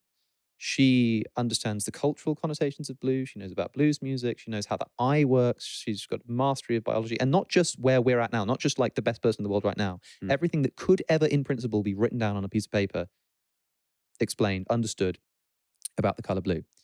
And she's got all of that, right? And then, near the end of her life, she steps outside of the room, she looks up and she sees blue, experiences blueness for the first time. The question is, does she learn something new? What do you think? Does she learn something new? Yeah.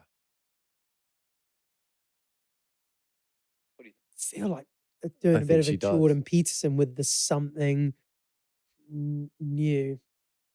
I mean, yeah, she's had a new experience, certainly. But the thing is, she already has everything that could possibly ever be like understood and explained about blue, except for this thing called experience. But if experience is just reducible to the physical makeup of the brain and the right arrangement and that kind of stuff, then by fully understanding how that goes together, you should fully understand what blue is, because blue is just the same thing as this brain activity, which you fully understand. Mm-hmm. So if you fully understand the brain activity, why don't you fully understand blueness? That is the experience of blue. Because this implies that the experience is something separate from the brain activity, which is fully understood. Mm. What do you think of that? Yeah, I wouldn't disagree that it would be something different. So if consciousness is just whatever that extra stuff is that she learns, then we've got this extra thing which sort of you can fully understand and explain all of the neurons in the brain firing, all of that kind of stuff, and yet still be left with this complete and utter mystery as to what this experience thing is. Like if you ask a blind person what blue is, they just can't tell you. They will never be able to understand. And you could explain to them in every which way about neural activity. You could talk to them about wavelengths of light. You could talk to them about amplitude and frequency. And you could talk about like how the eye functions. And you could talk about how like photon receptors and how it flips it upside down and sends it up. But it wouldn't even move them an inch closer to understanding the conscious experience, because it's a different thing. It goes alongside with that stuff, but it's not the same thing as it. It's a totally different thing, which still is completely yet to be explained, which means that if you fully understood and explained like the brain activity, you would not have come an inch closer to understanding or explaining the conscious experience of blue. That applies to all conscious experience. It applies to sounds, smells, sights, all of that stuff. So do you not think AI in any sense will ever become conscious? It might do. Because essentially, to way oversimplify it, you're just changing it from biological to machine, but it's the same. It's just a bunch, you could sit there and go, I can't imagine how consciousness would ever come out of a bunch of metal. But the thing is, right, so I've said that but it may. Consciousness can't come out of like atoms, but I know consciousness exists. Yes. I know it's there. I have it right now, right?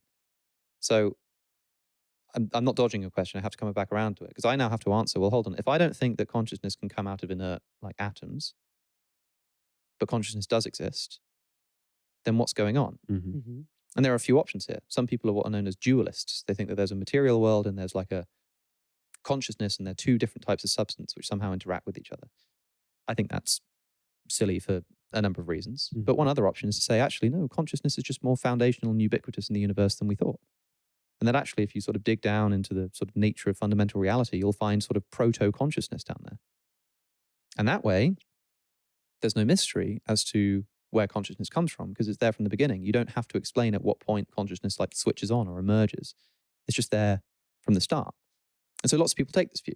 There are like idealists in the history of philosophy. Like idealists sort of view the universe as sort of mental stuff. Some people think they sort of imagine it as like the mind of God, or like, you might have heard of Spinoza, who sort of thinks that God is just nature. What he really kind of means is that there's one kind of substance.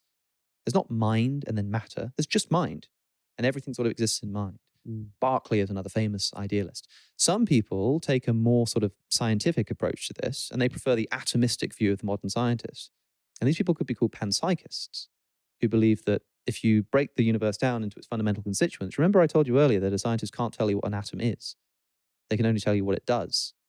But the panpsychist says, well, isn't that weird? Because the scientist has a big gap at the bottom of their worldview, which is they cannot tell you what anything is fundamentally made out of. They can tell you what it does, but they literally, this table, they cannot tell you what it is made out of on a fundamental level. So at the very bottom of physics, there's this great mystery, but we don't know what the thing is. And at the top level of physics, there's this other great mystery of like, how do we explain where consciousness comes from? Interesting. We can't account for consciousness at the top level, and we've got a big gap and we don't know what's there at the bottom level. Why don't we just sort of accept that on face value? Consciousness is there fundamentally. Just as a brute fact. And it answers both questions. Well, maybe as a brute fact, maybe as much of a brute fact as a physicist saying like, oh, there are just electrons in the universe. And electrons are just there. But don't need to necessarily, like, yet at least, like, explain where it comes from, just to say, like, I'm offering an opinion of what the nature of reality is. Now, you might say, does this mean that the universe would be, and by the way, this isn't necessarily my view, I'm just toying with this, right? Yeah. Does this mean that, like, how everything is conscious? Well, not really, not in the way that we think about consciousness, because when we use the word conscious, we typically mean actually something a bit more specific. We mean like a particular kind of consciousness. You mean things like the ability to feel pain, the ability to be aware of the world, the sense of self, memories, that kind of stuff. But, like, maybe what consciousness is most foundationally is actually way simpler than that. So, like, you know, if you wanted to find out if an animal or a person was conscious, what would you look for? If you wanted to test to see if something's conscious, what would you look for? Very similar to biological signs of life, I suppose, sort of like responsiveness to the environment. Sure. That would probably be the main one. So what kind of responsiveness? Shout at it and it runs away. Okay, so because of what? Because of fear? Because it's, so, like, you're looking for a sense of a fear, or But I think being pain? materialist makes that quite hard, because I think in the same way we can't really draw a line in stuff and go, life is this side and non-life is that side. Exactly. You can't. It's very gradual. I would say the consciousness is the same thing. The thing is, if you're looking for consciousness, and what you've, the only example we've got so far as to what to look for is essentially, does it have fear? Yeah. Does it display fear and pain? Seems to me that you could be conscious without having fear. So if something shows no sign of fear, it doesn't show it's not conscious. You don't get scared, do you? No, never. Look. Take a look. And pain is the same. Pain is the same. You could be conscious and not feel anything. Yeah. So here's the thought experiment I often run is like, you know, you're conscious right now, and imagine that I took away your eyesight. You can't see anymore. Are you still conscious? This is what I was going to ask. If you have no senses, are you conscious? Because you can't communicate with someone with no senses. They can't tell you whether they're conscious or not. You can be conscious regardless of anyone. But Exactly. Knows, So you're still conscious without your eyesight, right? Yeah. What if I took away your hearing?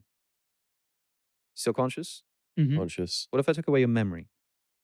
What would that be like, do you think? If you had... Ask him. He doesn't. I don't have a great memory. He has a terrible memory. But this is Shut your eyes, mate. Let's figure this one out. But this is where I think it becomes interesting, because if you were to take a blank slate brain with no memory, it was a person born, or you just take a brain with no other senses. I don't think that brain is conscious, even if the neurons are firing, because it has no senses, no memories, nothing. So what I would argue is that consciousness is something that develops throughout your life. I don't think I'm as conscious as a baby as I am conscious now. So I have a different view of this. I think that I don't think there are degrees of consciousness. I don't think one thing is more conscious than another. I think there are degrees of complexity of consciousness. The reason I say that is because, so put it this way. Suppose you keep your eyesight and you keep your hearing, but you don't have memory. You can still see, you can still hear, but you don't have memory. You can still feel, but you don't have memory. What do you think that would be like? What would it be like to live without memory? Well, I mean, we have people with dementia. But I'm talking like no memory, like in every instance. Like 50 First Dates. Nothing gets laid down. Or shorter still. Yeah. Just absolutely nothing. Nothing is laid down at all. I don't actually have not seen that. Oh, have you not? No. Because we have people, there's a guy called Clive Wearing who has a 7-second memory. It's fascinating. It's like every 7 seconds it resets. It's tragic and horrible, but also fascinating. But I'm talking like, no, like even worse than that. Like in every instant. It's like the first time you've existed ever. What would that be like? Impossible to tell. Yeah, but it seems to me like you could still be conscious. Still be like every instant. It's just like it's conscious experience. Every single instant is new. It's like the first time you've been alive.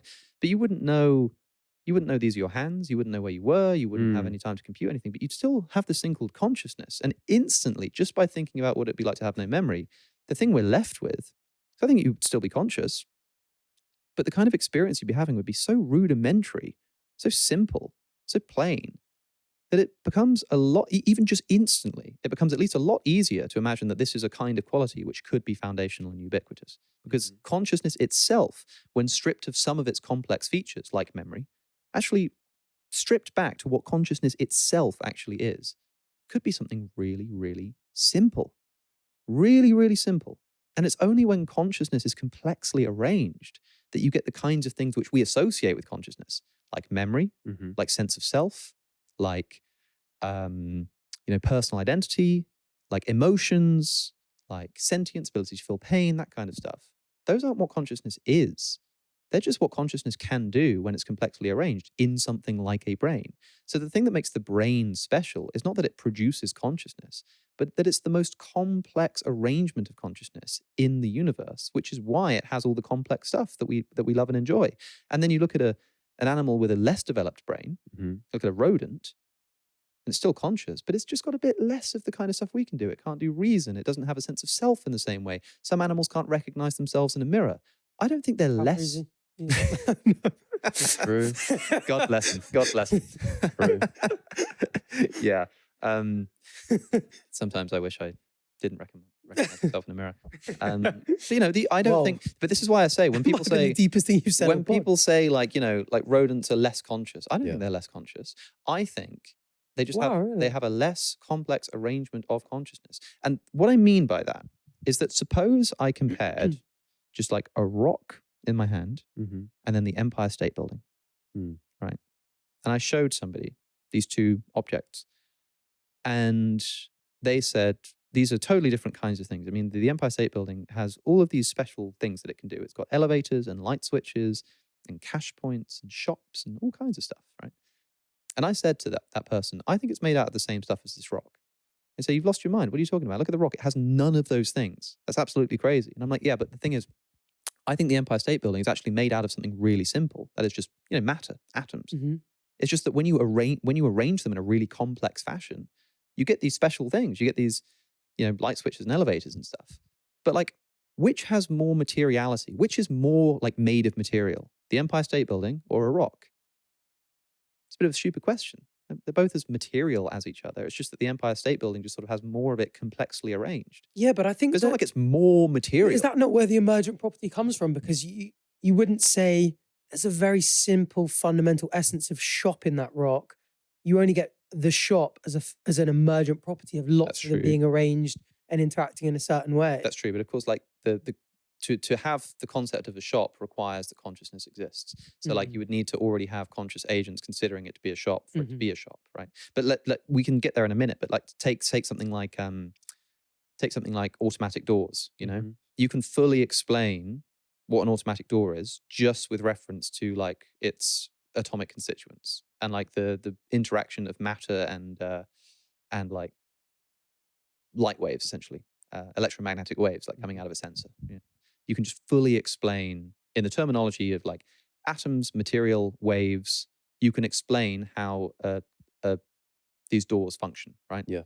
And so all you're doing is you're taking this really simple rudimentary stuff and you're complexly arranging it and you're getting this really complex thing, but there's no like new type of stuff that's emerged. There's no like new substance. It's just like a complex thing that we're now putting a label on. We call it a door, but it's just made out of the same kind of stuff, right? The person who wants to say that at fundamental basis is like material and then there emerges this extra kind of stuff, it would be like, okay, put it this way, right? Let me try this. If you want to say that you can put enough material stuff together and get like thoughts, that sounds to me about as plausible as saying that if I put enough thoughts together, I can just create material. That if we just think in the right way, if you have the right thought at the right time and I have the right thought and you, then in between us, they'll just like some matter will just pop into existence. You'd be like, and I'm trying right now. You'd be like, how the hell does that work? You'd be like, well, that's the weirdest thing in the world. I'd be like, well, it's no mystery. It just emerges from our thoughts. You'd be like, okay, you can say that, but like that doesn't make any sense. What if it's the greatest possible matter? There is no. That's a niche. There is no greatest possible matter. That's a rare argument for God. There's no intrinsic maximum for material things, which is why the greatest possible thing has to be God.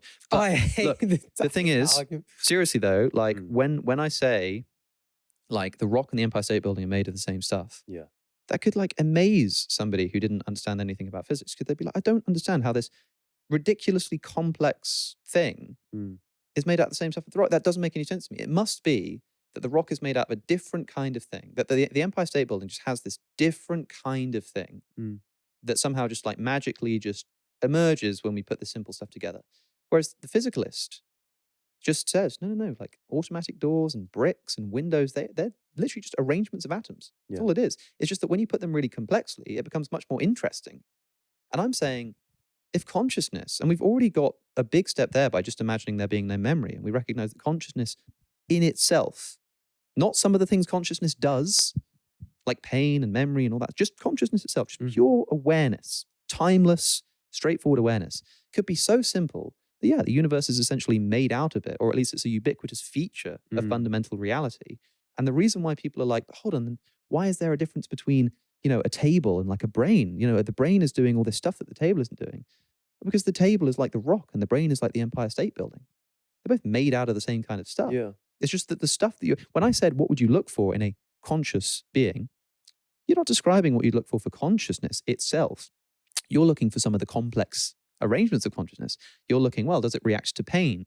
Does it remember who it is? Does it recognize itself in a mirror? Can it respond to my requests? The person without memory could do none of those things. Yeah. And yet they'd still be conscious.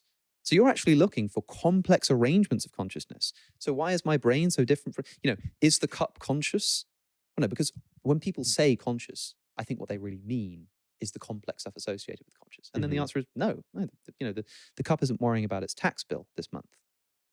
But the reason why the brain is different from the cup doesn't have to be because there is this great mysterious divide in the substance of reality and one somehow magically superimposes itself upon the other, but just because it's more complex here and less complex there. So do you think it's a case of consciousness exists within, let's say, subatomic particles, and it's just a certain arrangement of that? You could arrange particles in a way that would bring about, so it's complex enough that it would bring about consciousness? Or do you think it's something separate from physical matter? It wouldn't bring about consciousness. It would just bring about complex states of consciousness. Yeah. So do you think we could bring about a complexity the same as a human brain? Well, yeah, because I think that's what the human brain is, right? Yeah. And this is why, when you said earlier, and by the way, this would be the view of the panpsychist. Remember I said the panpsychist is like the scientist who wants to sort of atomize the universe and say that the atoms are, but there was also the idealist. And the two views here sort of go in opposite directions. The panpsychist says that if you drill down, then you get consciousness basically in the atoms. Like some panpsychists think that subatomic particles are consciousness. Some of them believe that they just have this property of consciousness, and that if you build the universe up, you're going to get consciousness. Idealists sort of go the other way. They think that there is one great big consciousness in which we're all sort of participating, right? So it's like, for the idealist, our sort of sense of self and conscious experience comes from sort of participating in the great big mind. We are like a ripple in a big ocean. Like you are just the ripple is like a real thing. It's there, you can measure it, it's there, but you can't like take it out of the ocean. It's just kind of part of the big ocean. It's just an excitation in the ocean. That's who you are. For the idealist, there's a great big ocean and you're a ripple in the ocean. For the panpsychist, there are trillions and trillions and trillions of tiny little conscious like elements that all, when you put together, make up like complex conscious arrangements. So the panpsychist, their starting point is the smallest type of stuff out of which they build the universe. Yeah. And for the idealist, their starting point is all things put together out of which they sort of carve, Do you think the consciousness has mass? Well, I don't know. I think a panpsychist would probably rather say either that mass has consciousness or that mass just is consciousness. Because and that sounds kind of insane and crazy. And I'm just trying to represent their view here. But if I ask a physicist what mass is, they'll say resistance to acceleration. Okay, but why is it doing that? And what is it? What is it that is resisting acceleration? And why is it resisting acceleration? If that's just what mass is, resistance to acceleration, it doesn't sound that wacky to describe that as a kind of rudimentary form of will or consciousness. The panpsychist says, well, mass is resistance to acceleration because it's like this fundamental unit of will, resistance. That's what mass is. Charge, like the fundamental things of the universe, like mass and charge is another one. What's charge? Well, negative charge repels negative charge. Maybe that's just like a different sort of flavor of will. And whether physicist says, well, what we have here are just like the fundamental constituents of reality. That it's just the smallest possible unit of charge. That's how they describe, like, you know, an electron or something. The most fundamental unit of charge. And people are just like, yeah, okay, fine, that'll do. Without investigating what that means. Panpsychists might say, okay, well, I just think it's that an electron is the most fundamental unit of a particular kind of will or conscious experience or conscious state.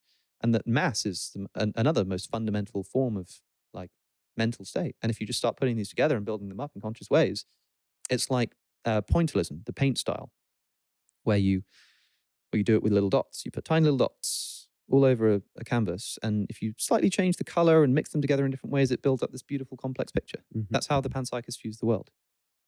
And it sounds weird, but that's only because I think people have this mistaken view that consciousness requires complexity. That's the big mistake. Everyone thinks that consciousness requires complexity. And the reason they think that is because we're aware of our own consciousness as brains, and the brain is the most complex thing that we know of in the universe. But consciousness itself, stripped of its complex features, doesn't need complexity. It could be something super simple, super rudimentary, that abounds in the universe, that when you put together in a complex enough way, you end up with the things we associate with brains, like memories, and emotions and sense of self. You'd have to convince someone then that consciousness does exist without the complexity. Exactly. And the way that I might approach doing something like that is to say, you know, we haven't quite established this, but I think there are good reasons to think that like matter can't produce mind and mind can't produce matter. Like I think these are two different types of stuff, and one cannot just like be made out of the other. In the same way that a number cannot be made out of cheese. Like, and you know what I mean? You get what I'm saying? Like, well, is that not begging the question if you're starting with the... No, well, I'm not starting there. I'm saying I think there are good reasons to believe that. And a lot of this will just be intuitive. Like in the same way when I said we can't just like think in the right way and produce matter.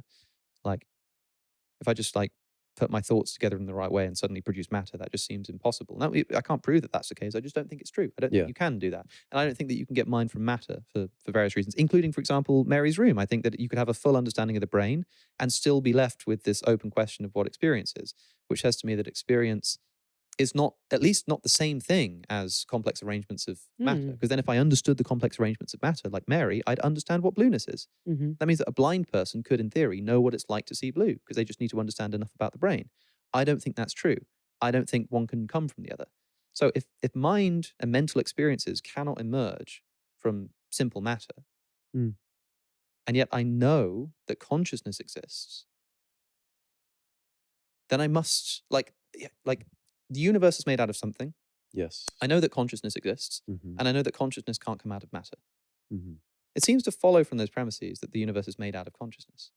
Because the universe is made out of something, I know that consciousness exists, and I know that consciousness can't come out of matter. That third premise is, how often do you find people accept that? It's a big mix. It's a big mix. Like materialism is a really, it's like the most entrenched worldview, I think, currently, like in the West. Like people talk about, oh, we're all like atheists, secularists, whatever. Materialism is like, even in like religious circles, like religious people, philosophers of mind, all of these, they're all talking in materialist terms. They all speak as though the universe is made out of stuff, but they can't tell you what that stuff is. They can't tell you what it is. They can only tell you what it does. Chess is very useful here as well. You know, a physicist can tell you what the rules of chess are, but they can't tell you what the chess pieces are made out of. And if you want to know what it actually is, like the chess grandmaster could have be a wizard at chess, could completely understand everything there is to know about how to play chess very well. But if you ask them what a bishop is, and they say, oh, well, it's a piece that only legally moves diagonally. So, okay, but like, what is it though? Like, what's it made out of? And they're just like, that's it. That's what the physicist does, you know? Well, what's an atom made out of? It's made out of mass. What's mass? Resistance, acceleration. Well, yeah, but what is it? That's it. It's a very philosophical approach. Because obviously, like, as far as the chess grandmaster knows or cares, he doesn't need to know what exactly. And the scientist doesn't need to know what anything is made out of, because the scientist is not involved in explaining the nature of the universe. They're involved in describing relations between objects and predicting how things will behave, but not telling you what things actually are, what it's made out of. Which is why when people say that science will one day explain consciousness, I think they're making a category error. You think? I think so. Interesting. Because consciousness doesn't explain anything. Sorry, science doesn't explain anything. It only describes. Mm. It tells you what stuff does. It tells you how things interact with each other. It doesn't explain anything. And this is a controversial view, but it's a popular view. It's called functionalism about science, right? I often give the example of Isaac Newton, who, when he discovered gravity, like, what did he actually discover? We knew that objects fell to the ground already, right? So what did Newton do? Well, Newton figured out that the same thing that keeps these planets in orbit is the same thing that makes things fall to the ground. It's the same thing. And he mathematically described it. And he invents calculus, and he describes this inverse square law, and he works out that if you double the distance, the force, as he called it, sort of gets 4 times less strong. And he sort of mathematically described all of the motions of the planets in this way. And we use that science to get rockets to the moon. But he was just like... Not everyone will agree with you on that. He comes up with this concept of the force of gravity. Yeah. Where it's like, well, that's the word I'm giving to this thing. But when he asks explicitly in the Principia Mathematica, like, what is gravity? He says, I don't know. Yeah. He says, I have no idea what this thing actually is. And I can't, like, that there's nothing, like, this is not the kind of thing that I can approach. It's not the kind of question that I can approach. I can tell you how, like, objects move and describe them mathematically, but I can't say what this gravity thing, like, actually is. And that's what science does. It describes how things move, and it sort of functions for us. But we don't, like, objects don't fall to the ground because of the law of gravity. We have the law of gravity because objects fall to the ground. The law is a description of what happens consistently. It's not an explanation for why it happens. That doesn't make any sense.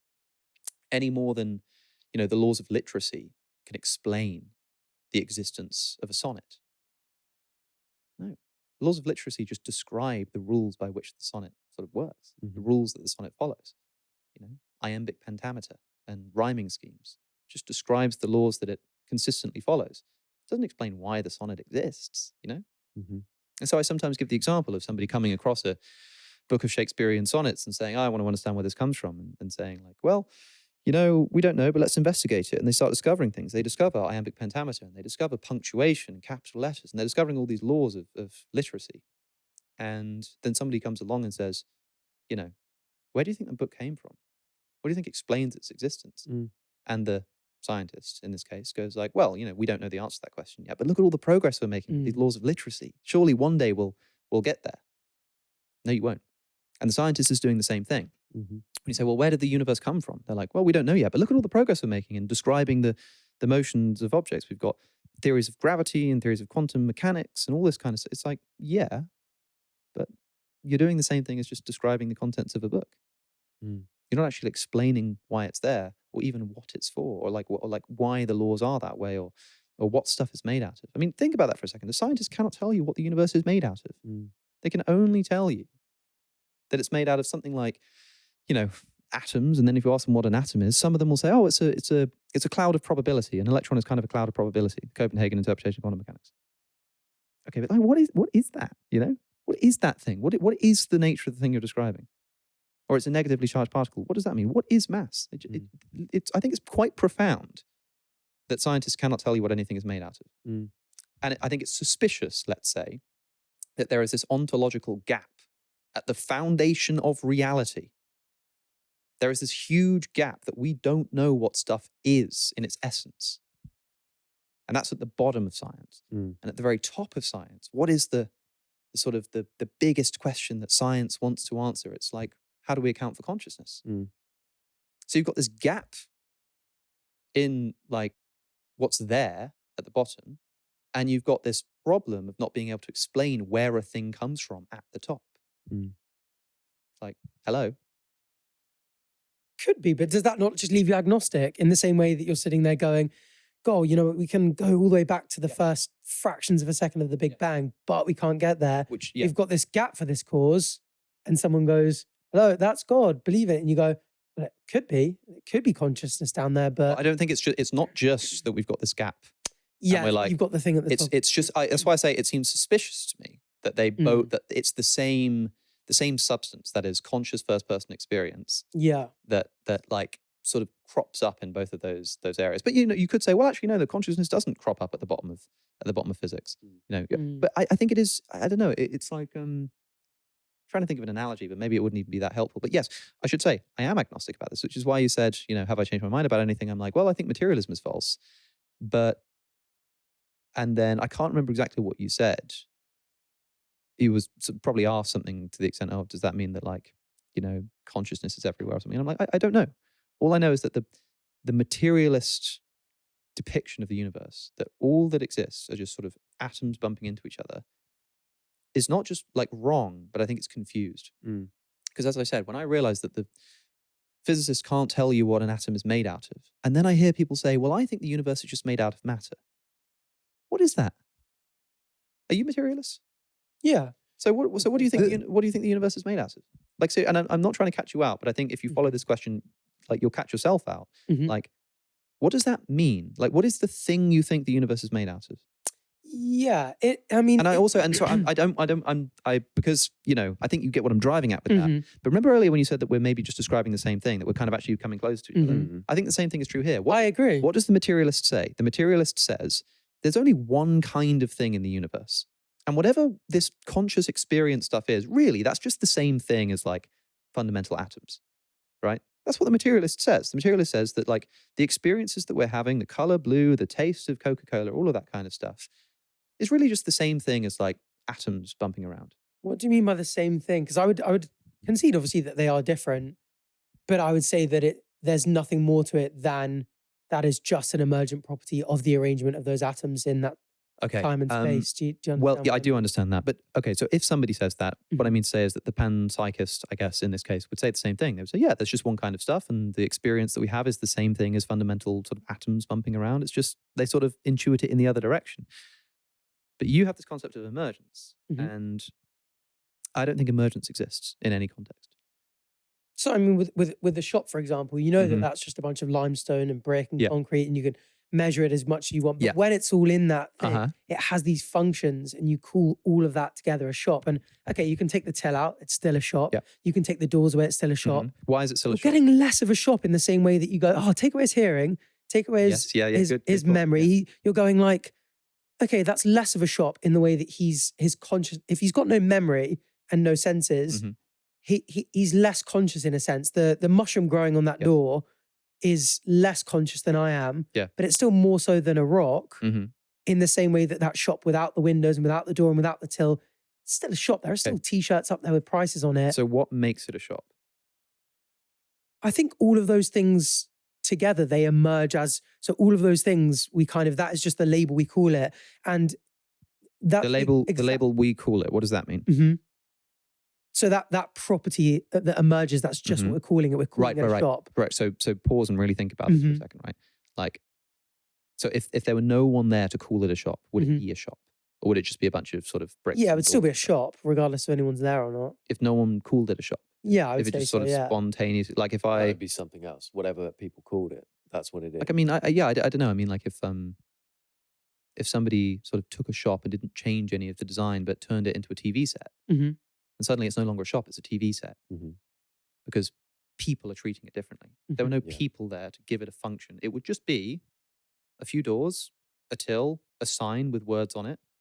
But I think the thing that's interesting, the new thing that's come out, this thing called shop, the thing that's interesting about the unity of shop there is because people have put a sort of box around it and given it a label. And that's what I think we're doing with consciousness. Right, so I think we're just going, oh, he can see, he's walking around, he's responding to his environment, and you can take away these things, or you can go, oh, let's take that brain and do something with it and encapsulate it and go, oh, it's now not consciousness because we've flash frozen it and we've done something different with the brain. So there's this idea that we have that okay, maybe consciousness just emerges. Let's sort of pay attention to this word here, right? So it's this idea, emergence is the idea that there's some kind of fundamental stuff, which if you put together in the right way or you organize in a particular way, there's this new kind of thing which sort of emerges or comes out at a top level.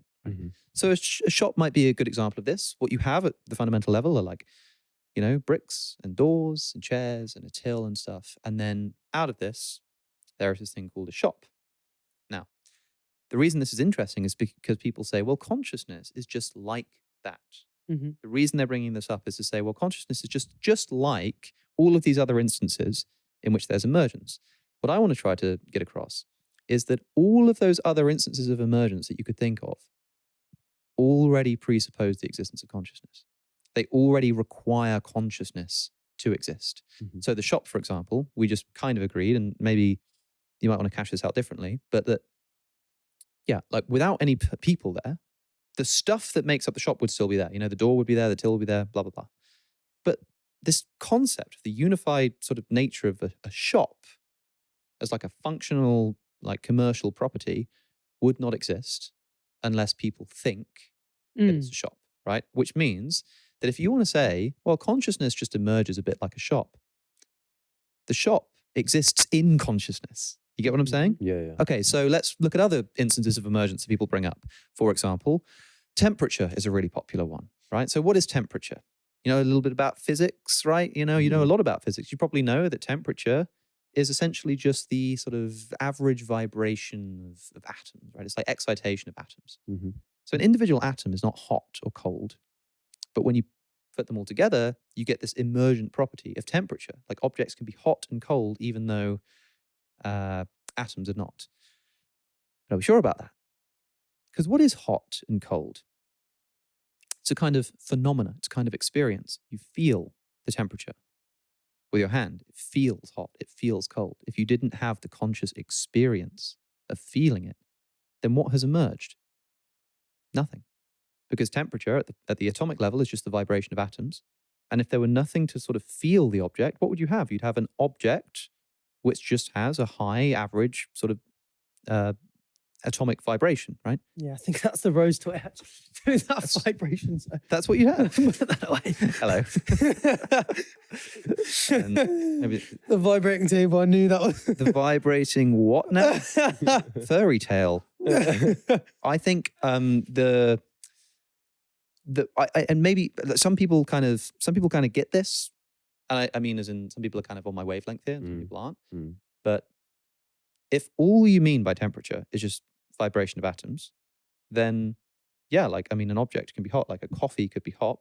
And you could just mean by that it's made up of, you know, strongly vibrating atoms. But that doesn't seem like emergence anymore. Now that just seems like you're saying that you've got a vibrating atom, and in a coffee, you've got loads of vibrating atoms. That's not mysterious. That's not emergence. That's not like a new thing. So what is it that's emergent? Well, it's the temperature. It's that it's hot. But that's an experience. That's if you touch it, it feels hot. That's the thing that emerges. And once again, that emerges in your conscious experience. It emerges in how it feels to your hand. You know what I'm saying? So like, I don't know. I mean, like a book is emergent. You know, like this book is just a bunch of words on a page. But if you put the words together in the right way, then you get emerging from it. You get a message. You get the content of the book, again, only insofar as it appears in consciousness. If there were no one to read the book, it would just be a bunch of words on a page. There'd be no meaning. You know what I'm saying? Like any example of emergence that you give only exists in consciousness. So when people say like, oh, well, maybe consciousness just emerges, like all of this other stuff, all you're saying is maybe consciousness just emerges, you know, in the way that like conscious experiences just emerge. Maybe conscious experiences emerge in the way that, you know, conscious experiences emerge. You're not saying anything. So then I'm saying, okay, so what is this concept of emergence? Now we actually have no examples except for consciousness in which emergence exists. So we've got two options. Either the universe is made out of this stuff, and there is this one mystical thing in the entire universe that has this mysterious property of emergence. That is to say, like a new kind of thing comes into existence that is not really made out of the stuff that it's made out of. It sort of starts to exist as if it's bubbling on the top of that stuff. And there's one thing in the universe that does that, and it's called consciousness. Or we're just like wrong about the nature of consciousness, you know, and it actually isn't an emergent property, you know? So when, in other words, when people say like consciousness emerges, I want like them to understand that in my view, emergence is a sort of a property of consciousness. Do you get what I'm saying? So to say consciousness emerges, like no, emergence exists in consciousness. And so consciousness actually comes first, you know? And if you need consciousness to have emergence, well, now we're really talking, right? Because if you've got atoms and consciousness emerges out of it, if you need consciousness for there to be emergence, then consciousness must somehow be there or applicable to foundational matter before it forms into a conscious brain. You get what I'm saying? Kind of. You know, premise 1, emergence only exists if there's consciousness. Premise 2, matter can like produce the emergence of consciousness. Therefore, you know, consciousness can exist sort of where there is just matter. I think all the other concepts emerge as a consequence. So I think you have the first emergence, which is consciousness, and then other concepts emerge and you just need that consciousness. But I don't necessarily think you need consciousness for that primary emergence. But that might be special pleading slightly. But I don't know if it is. Emergence is just this totally mysterious word that people have just sort of made up to, I mean, you talk about like, you know, God of the gaps or whatever. Consciousness just emerges. What does that mean? How does that work? Why do you think that? You know, it's just something people say. Is there any reason to think anything other than... Oh, is there any reason to think anything other than that God created the universe? Maybe, yeah, but it's a bad reason to believe in the thing, just because you can't think of something better.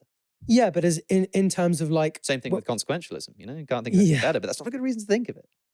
You know, like, I think that is a good reason to believe. It's a good reason to believe in anything, isn't it? Just going like, that's the best possible explanation I have. Okay, can I ask you a question then? Right? Go on. Have you heard of the China brain? I've got one. This is actually quite good. He's really trying to understand this conversation. The China brain. I'm getting China brain right now, bro. The China brain is, the reason it's China is because there's lots of people in China. You'd actually need like orders of magnitude more people than are in China. But, okay, so in your view, I take it, what the brain is just essentially like information traveling between sort of atoms. You've just got like, if you just have like information traveling in the right way in a complex enough arrangement, you just get this thing called consciousness, which emerges. And it sort of unifies. There's one of you, there's one self, right? Okay, so imagine that for every single neuron in your brain, maybe every single atom in your brain, I had a whole human being, right? And each of these individual human beings has like maybe a bit of paper, or they've got like an electrical cable or something. And I perfectly mimic your brain activity with these humans. So the exact same thing as what your brain is doing is just happening on a much, much bigger scale with human beings. So every single neuron firing in your brain, a human being like passes a bit of information to another human being, right? And it works in exactly the same way. Would there emerge out of all of these trillions and trillions of people all stood together passing notes to each other a sense of self, a consciousness? Yeah. So you think that if I just got enough people in a room sort of passing notes to each other, that I would just be able to sort of create a new center of consciousness? And if I did that, would the people stop being conscious, or would they also be conscious? Well, I think I don't think there's anything preventing consciousness emerging from their brains and the sum of all of their brains doing the same kind of thing. What do you think? It's almost like, did you see the guy that built the computer in Minecraft? Yeah. So he sort of set up an entire motherboard so that with the redstone and the switches, I don't really know how the Minecraft mechanics works, but inside, he played Pong? Yeah, like he built a computer that could I think it could play stuff. Pong. You know the old school game where it's like boom, and it sort of like goes between the two bats. Doom. Maybe it was even something like that. Yeah, no, that's too complicated. No, it must have been Pong. I think someone has like built Doom inside of Minecraft before that. Whatever. It's but yeah, it's awesome. Just spends ages like in these massive things, and that to me seems like almost the same thing. You've kind of got this, all of these metal parts that have this computer, but when it's all turned on and operating, you've got this kind of thing that's a bit like consciousness that is the computer operating. And then within that, you can also have another computer operating in Minecraft. But none of that is conscious. No, I know, but I know what you mean. Like double emergence. They both could be conscious. And in the same way, the panpsychists can think that atoms are conscious and so are the brains that are produced, right? But what I want to sort of get across is that you kind of have to believe that if you just have enough people passing notes to each other, essentially, or maybe like prodding each other with something or some kind of activity between these human beings, that if you just put enough of them on a great big plane, that you would just produce a new center of consciousness that could do things like experience the taste of Coca-Cola. And if you had a big sort of megaphone and you were able to just say right now, like all of you, or everyone's got an earpiece on, and if you're just like, right, okay, now I want you people to pass a note to this person, and they all sort of do it all together, you would just produce the experience of drinking Coca-Cola, just like out there somewhere, like it's sort of above all of the people, it would just be there somewhere. Like, it just doesn't seem plausible to me, you know? It doesn't seem plausible to me that if you just put enough sort of physical things together and they're sort of moving information around in the right way, that you just get this thing that sort of, like, where would that taste of Coca-Cola be? Yeah. It's bizarre, and I don't think it's an unreasonable one to be. How do you feel about? They call it the China brain just because there's lots of people in China, so they just imagine, you know. But Right. I was going to say, if I had the speakerphone, I'd be You like, I don't know how to communicate with any of you guys. yeah. No, I like this argument. I've not heard it before. Yeah. And yeah, I mean, every avenue we go down seems to be a case of, yeah, what is consciousness? But I feel like consciousness is so complicated that it can't really just be summed up by just one thing. Like, what do you think of the consciousness and subconsciousness? Do you think that's possible? Do you think the subconscious exists? Do you think there's separate areas to consciousness? I think that like the human brain in particular is split up in all kinds of different ways that aren't aware of each other. Most obviously the hemispheric divide, the left and the right brain, they're often quite unaware of what the other is doing, and they sort of communicate to each other. And that communication can be inhibited sometimes, and they just begin to act completely independently, and it's fascinating. And yet you sort of experience the world as a singular, you know, unity. But it's quite clear that the brain is doing things that the rest of the brain isn't aware of. And so the real question here would not be about, because remember, on this view, consciousness is extremely simple. An atom can have consciousness.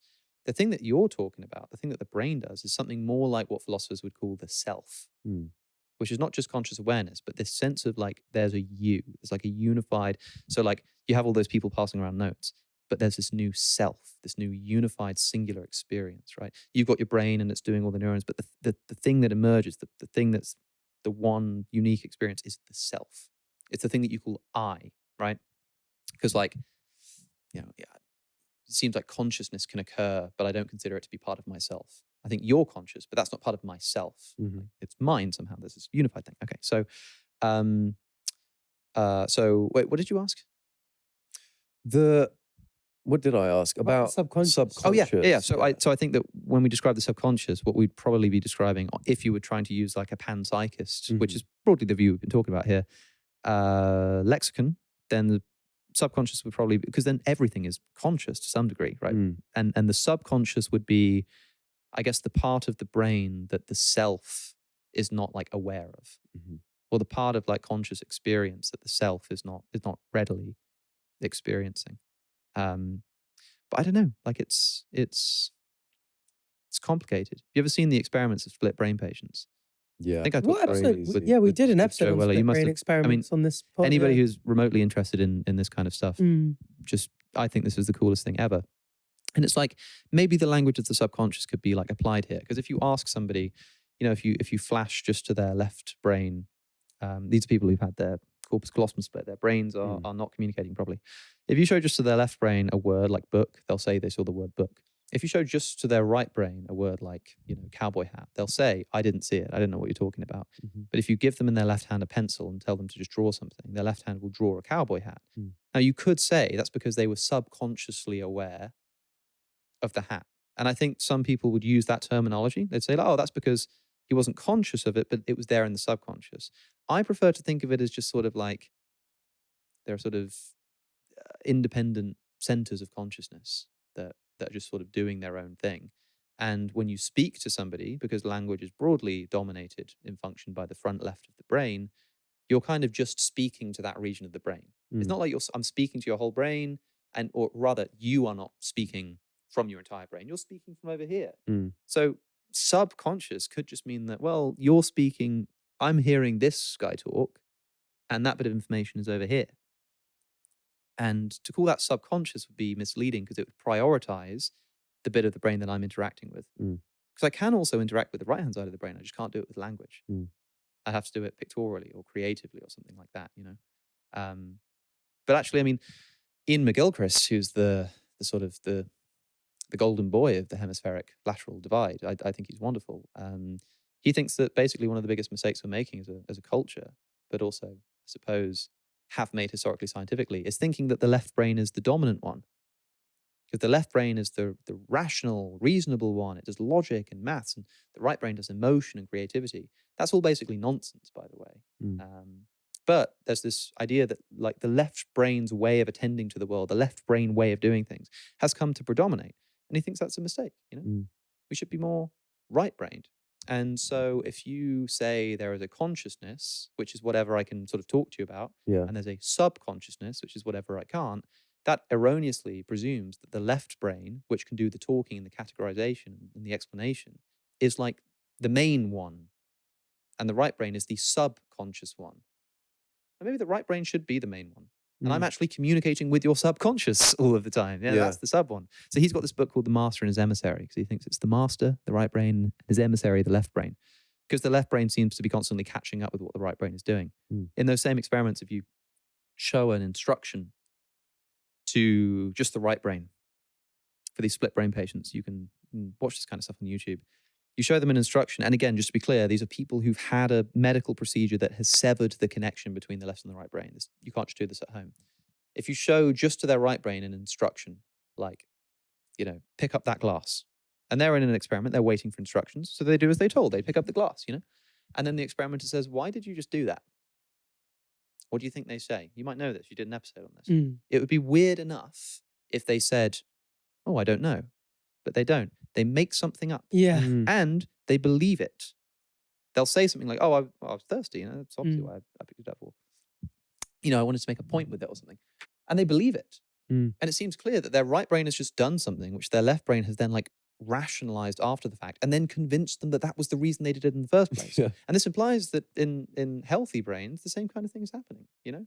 So when we think that when we think like, I know why I did what I did, I know why I made that decision or said that to that person or whatever it is, it's actually just left brain cope, you know? Because you've got the master and the emissary. You've got the master just does it, and then the emissary is like, you know, cleaning up the mess afterwards. Like, no. He's like the press officer for the president, you know? The president just like signs an executive order, and then you've got the poor press secretary out the front being like, I think what the president meant to say by that, that's what your left brain is doing all the time. But it's convincing you. And here's the weird thing, right? Would you agree with me in saying that your brain sometimes lies to you, that your brain sometimes constructs a narrative, like that your brain represents the world to you in a way that it isn't actually? Because I think that's obviously true. If that's the case, if your brain is lying to you, who are you? I thought you were your brain. So how can your brain lie to you if you just are your brain? That doesn't make any sense. So, you know, if you engage in any Indian traditions of philosophy, they'll have a dualism. In the Western tradition, there's a dualism between consciousness and matter. There's mind stuff and body stuff.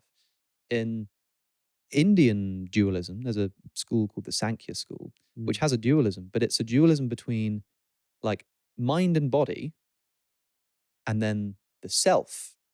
And the distinction is actually between the self and then the mind and the body on the other side. Because your body, you seem to be able to separate your body from yourself. You can sort of imagine existing without a body. But also, when you just think about or thoughts, or like you're hearing these clicks, it feels like there's someone perceiving the experience. When you have an emotion, there's someone having the emotion. When you're hungry, you are not the hunger. You are experiencing the hunger. There seems to be this perceiving self that is separate from the experiences that are being had. So the Indians go further in this respect. They don't just say, well, there's this thing called conscious experience. They say, like, separate from the conscious experience, there's the experiencer, which is the self. And then, like I say, the Sankhya school, they are dualist. They believe there is the self, and then they believe there is, you know, the rest of stuff. Other schools believe that, you know, the self is the same thing as the other stuff. They believe that consciousness is everywhere. It's like a different flavor of the same kind of conversation. But yeah, I don't know what I think about the subconscious. I think it might be a bit of a misattribution of terms. There's a great, I think, really underrated philosopher called Carl Pilkington who once spoke about this. Have you guys watched XFM, the old ones that he used to do, Ricky Gervais and Stephen Merchant? Not really. And I thought this would have been a great time for them to dive into something super interesting. He kind of brought this up and said, I went to go do the shopping, and just as I was about to leave, I went, oh, garlic. I need to get garlic. And he kind of goes, it kind of like, I found it weird or a bit frightening because I was like, hold on, no part of me went, oh, remember, Carl, remember the garlic. Yeah. It just came to him from inside my head, and that wasn't me. And Ricky Gervais and Stephen Merchant kind of laugh at him, going, "Oh, of course it's you. Of course it's you." But this is the same kind of thing, and I think it's actually super interesting, and it sometimes can be a bit freaky if you think about it. Just going like, "Who did like what?" I didn't just remind myself to go to pick up that book. It's sort of like comes from within you in a place. Even just pay attention to the words that you're saying, right? Like when I speak words, you don't know what the next word is going to be out of my mouth. They're just sort of appearing in your consciousness. I'm just like, I don't know, just describe your day yesterday. And as you're doing it, pay attention to the words that you're saying, and notice that as a native speaker of English, it just sort of comes out naturally. I'm not thinking of every single word I'm saying. Like seriously, like if you pay attention, as I'm talking right now, I didn't consciously choose to use the words right now. It just came out. And these words are just appearing in my consciousness in a similar kind of way as the words that you're speaking are appearing in my consciousness. They just sort of, they're just happening, you know? Yeah. And I think that there are a lot of, actually, you know, you mentioned determinism earlier, and not to open like another can of worms or anything, but like, you know, people always talk about free will and whether it exists. And one of the great mysteries is if there's no free will, if we're like, why is it that we feel like we have free will? And maybe this has got to do with the hemispheric divide. Maybe because the right brain just does stuff and the left brain thinks retrospectively that it has reasons why it acted, which aren't actually the reasons, but it convinces you that it is the reason. So like the person who picked up that cup, we know in that experiment, we know that they didn't do it because they were thirsty. But they believe, no, I did that because I was thirsty. So they're going to think, well, no, I freely did that because I was thirsty. When we know for a fact they did not. In a sense, they didn't really do it freely at all. They did it because we told them to. And I think that that's just what's happening all the time. We just do stuff, and then the left brain is like, oh, here's the reason why you did that, you know? And that's why we have the feeling of free will, because the left brain is convincing you into thinking that you retrospectively, that you acted freely. But, you know, in the moment. But even that emerges from nowhere, doesn't it? Because the left brain doesn't choose what it chooses. It emerges. This is why you need to separate the self from consciousness, because like it doesn't just like emerge in consciousness. It emerges for yourself. You're like, it wasn't me who made that decision. It was somewhere in consciousness. Like it was a conscious thought. It was a thought. It wasn't like a big sign that said, you know, remember the milk at the store or whatever. But it just sort of appeared in your consciousness. But it didn't come from yourself. As if to say that what the self is this separate thing from like the conscious activities of the brain. Again, like the self is the thing that the conscious experience happens to. And then it's no mystery that like, you know, the remember the milk didn't come from you. No, it came from your consciousness. But it didn't come from you. Because yourself is not the same thing as your consciousness.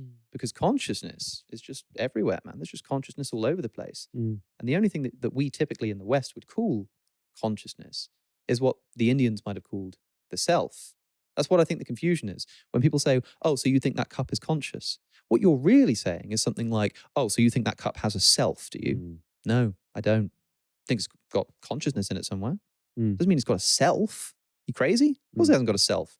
But that's what people are actually interested in. When they say consciousness, they're really describing what is better called the self. Because consciousness itself is something really simple and rudimentary.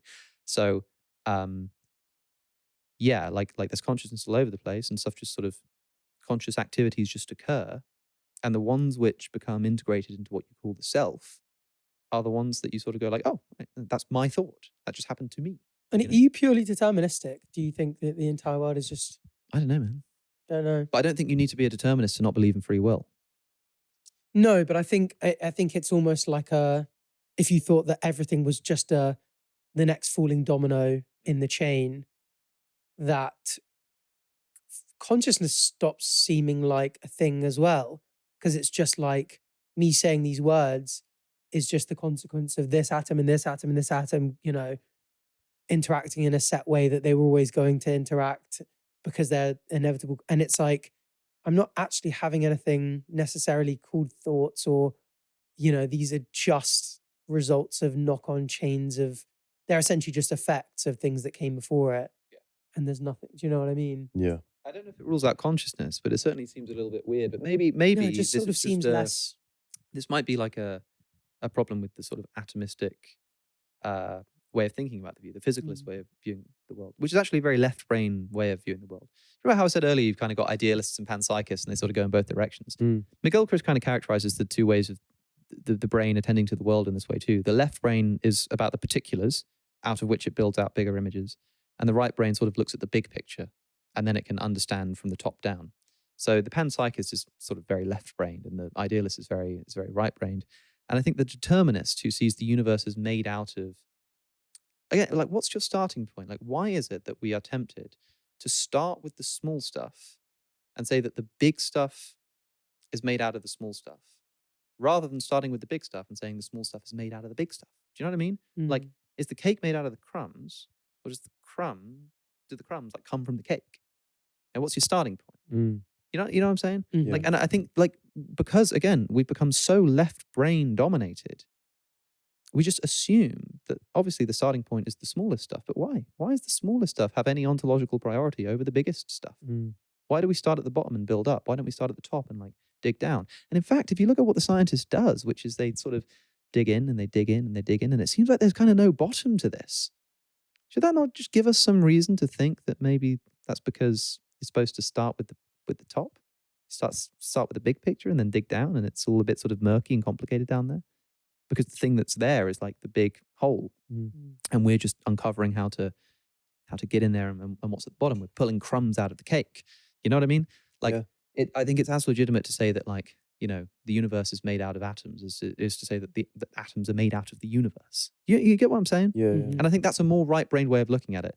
And so the left brain also comes along with the physicalist picture. This is why the scientific worldview that's come to predominate is very materialistic. It's very atomistic. It's very like, break it down to its constituent parts and understand it that way. Whereas the religious and philosophical traditions that, you know, you might want to call more right-brained are more about like big picture. There's like a big sort of thing with which we can understand the smaller stuff. I mean, ideally, both of these kind of work together. You know what I mean? But we've basically just abandoned the right brain. We've just sort of chucked it out, and the left brain has sort of taken over. I know how the right brain feels sometimes. Yeah, McGilchrist has a whole story about this. It's some like fable of like some like master who, you know, needs an assistant who basically thinks that he can do the job of the master, but he can't, and so he ends up sort of trying to take on the role and just like cocking the whole thing up. And that's kind of what the left brain is doing. You know, the right brain needs to be in control, but the left brain gets cocky. It thinks, no, I can understand the universe just with small stuff. I don't know. It's all getting a bit abstract here, and also, like, you know, I don't know if any of this is true, but it's interesting. Yeah, and it is. You know, I've not really thought about this before. Like, this is just occurring to me now. Like, seriously, like, why is it that if I want to say, like, you know, as Pascal says at the beginning of his Pensée, like, you can imagine taking a human being and like zooming out, like, you're just, people always get nihilistic because they're tiny. It's like, well, you're just here, and if you zoom out to the country and then the world and the solar system and the planet, it gets massive, and you're just a tiny speck.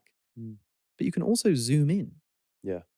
And compared to something like a red blood cell, let alone like an electron or something, you are unfathomably massive. In fact, in terms of like the two extremities, you're probably about slap bang in the middle. You know, you're probably like realistically in the middle of like how big things can be. Yeah. Because you're as big to the smallest thing in the universe as the universe is to where you are now. So you're kind of slap bang in the middle. So like, when we want to understand the nature of the universe, why do we just assume that the way to do that is to zoom in, understand what's there, and then zoom out? Why don't we zoom out, understand what's there, and then zoom in? You know what I mean? Yeah. Yeah. Picking up what I'm laying down, you know? I'm picking up what you're laying down. I am picking it up.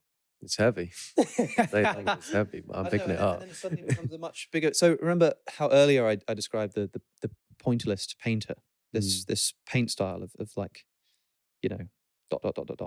And you get these beautiful, beautiful pointillist pictures. You can go see them at the National Gallery if you like. But the thing is, it becomes very difficult to account for the smoothness of, say, your like conscious experience. Your conscious experience feels very smooth and connected. It doesn't feel like it's made up of parts. It feels like it's just sort of one flowing thing. And yet it feels distinct from mine. You know, it feels like we've got distinctions, but on the whole, they're smooth, they're like unified. And so the pointillist picture is like putting loads of dots together and somehow getting a perfectly smooth image. It doesn't seem quite right.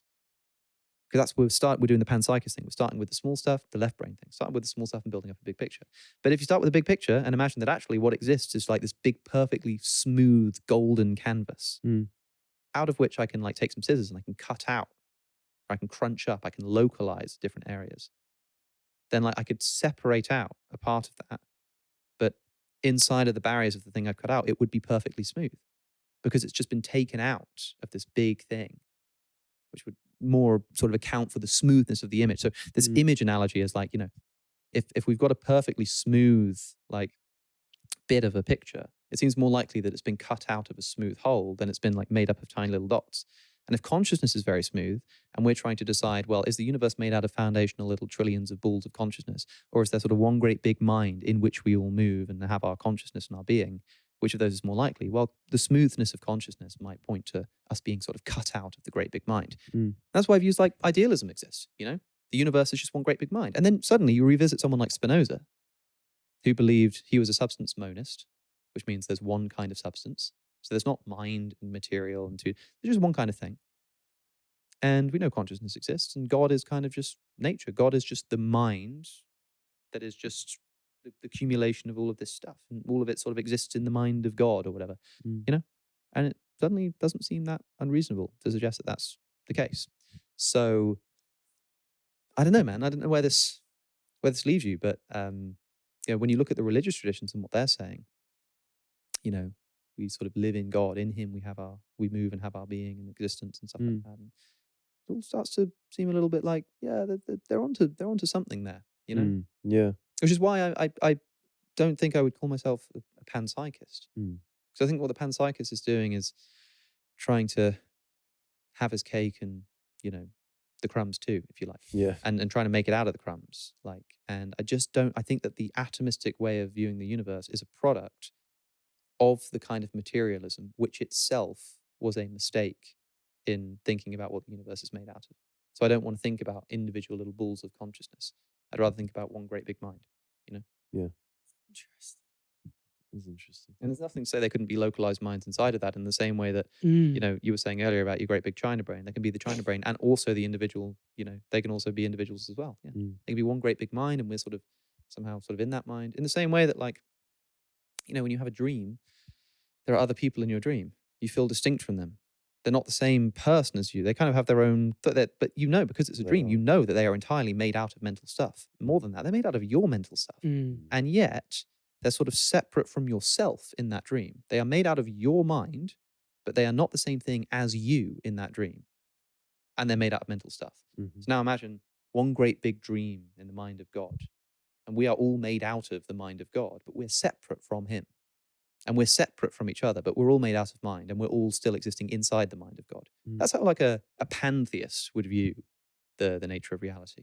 And it's quite sensible. Dreams are like crazy, man. Yeah. Dreams are really instructive here. Like if dreams didn't exist, it'd be very difficult to explain the kind of things we mean by saying like, you know, people can, like when you're in a dream, you think you're interacting with a physical universe, but it's all just mind. It feels separate from you and you're not in control of it. To say that it's mental doesn't mean that it's all conscious. You don't think that the table in your dream is conscious, right? You think it's made out of mental stuff. You think it's a mental state, but you wouldn't say, even once you've woken up, you wouldn't say, oh yeah, the table that was in my dream was conscious, would you? But you would say that it's made out of mental stuff. You would say that it's made out of consciousness. That's how these people view the world. It's not the cup is conscious, the table, it's all made out of consciousness. You get what I'm saying? Yeah. And man, I mean, dreaming is the weirdest thing in the world. You could write an entire history of like humanity, like some future alien or robot could like read every history of the human species and someone could just forget to mention sleep. You know, they could talk about conquests and wars and, you know, all this kind of stuff and they would just forget to mention that for a third of our entire lives, we involuntarily hibernate and start hallucinating hyper-realistic scenarios that we believe are real and that we then struggle to remember. They'd be like, on page, you know, 1,500, it'd be like, what? Yeah. How is that not like the main thing you guys are talking about? Like, what are you talking about? You have involuntary hallucinations and you're paralyzed. What are you talking about? You know? It's very strange. It's extremely weird. You know? I will say though, as strange as it all is, one thing's for sure, it's been a dream having you on this podcast. In other words, shut up. No, we actually spoke to Jabba before and we were like, he was like, I think you guys could speak for hours. And how long have we been going, Jabba? Coming up to 4 hours, and that might be a bit trimmed down, but this is so fun. And I keep sitting there going like, I feel like I really want to dive into this or ask you something. I think the only thing we can ask of you is please come back someday, because this has been, it's been fantastic. Yeah. It's been, everyone's been saying for you to come on for so long. And I think this thanks has to been, everyone who said that, by the way. That means a lot. You know, it's always nice to think shout that out you guys. And this has been everything I hoped it would be. Oh yeah. My mind's blown, yeah. And if you guys want your mind blown one last time, they can come see you live. How do you promote that? Where can they go to? There's a link somewhere. We'll put that in the description. In the description. Yeah, it's put on by Live Nation. So there'll be some Live Nation link in the description. It's across February and March. But it's all over your Instagram as well. What's your Instagram handle? My Instagram is @CosmicSkeptic. The Cosmic, the OG tag still I know, I still kept it. I just can't, I'm too sentimental about it. But yeah, I'm going on tour with mostly with a biblical scholar friend of mine. So we'll be talking about God and religion and consciousness and all that kind of stuff. And then the wonderful Joe Foley of Unsolicited Advice will be joining me for the Manchester date. Mentioned him a few times on the pod as well. Yeah. Did we talk about him on camera? No, as in like, you've mentioned I've spoken about him. Yeah, he's great. You know, you should have him on here. He's wonderful, and he's going to be on stage in Manchester. So wicked. Come if you can, people. Yeah, come if you can. It's going to be great fun. We did a show in London, and it was actually just a good time, basically. And what kind of thing roughly are you doing on stage? Is it? I'm in conversation. So like, it's sort of these friends of mine. They're sort of hosting it, and we're just going to be talking a bit about the kind of stuff we're doing. It would be a bit like what we're doing now, but on stage. But a bit higher level. No, not at all. Not at all. It probably less so, because this has been pretty. It's been pretty intense, you know. It's sort of, but what I mean is, it depends where the audience wants to take it. So we'll do some introductory remarks and stuff, and I'll have a nice conversation. It's always good fun, and then we're just going to open it to questions, and there'll be an audience full of people, and we're just going to sort of, whatever people are interested in. Someone can come up to the microphone and just be like, hey, you know, I heard you talk about like emergence once. So what about this? And we'll just talk about it, and we'll just see where it goes. And then if someone else wants to get up and ask about Christology, sure. If someone wants to get up and ask about, you know, ethics, sure. You know, it's whatever we want. I'm thinking of trying to sort of take some people's philosophical hot takes. I've done this on YouTube before. I ask people's hot takes philosophically, and then we sort of rate them on a rank of like how spicy they are. And I kind of want to do that live with people. So I'm going to try and figure out a way to make that work. You get some incredible stuff. I got convinced that geocentrism is true from one of these videos. Like, I think that the Earth is at the center. I think you mentioned that in front of a scientist. I did. I mentioned it in front of the Archbishop of Canterbury, who, you know, maybe is of a tradition which once believed in this. I'm not sure what the Anglican Church, what their position was on geocentrism for the longest time. But yeah, I mean, all kinds of wonderful hot takes. You have to watch the whole thing for context. He's not a flat earther. No, not a flat earther. just the Earth is the center of the solar system. As in, it's as look, Einstein showed us that all motion is relative. There's no ontologically privileged position of the universe from which you can measure all motion.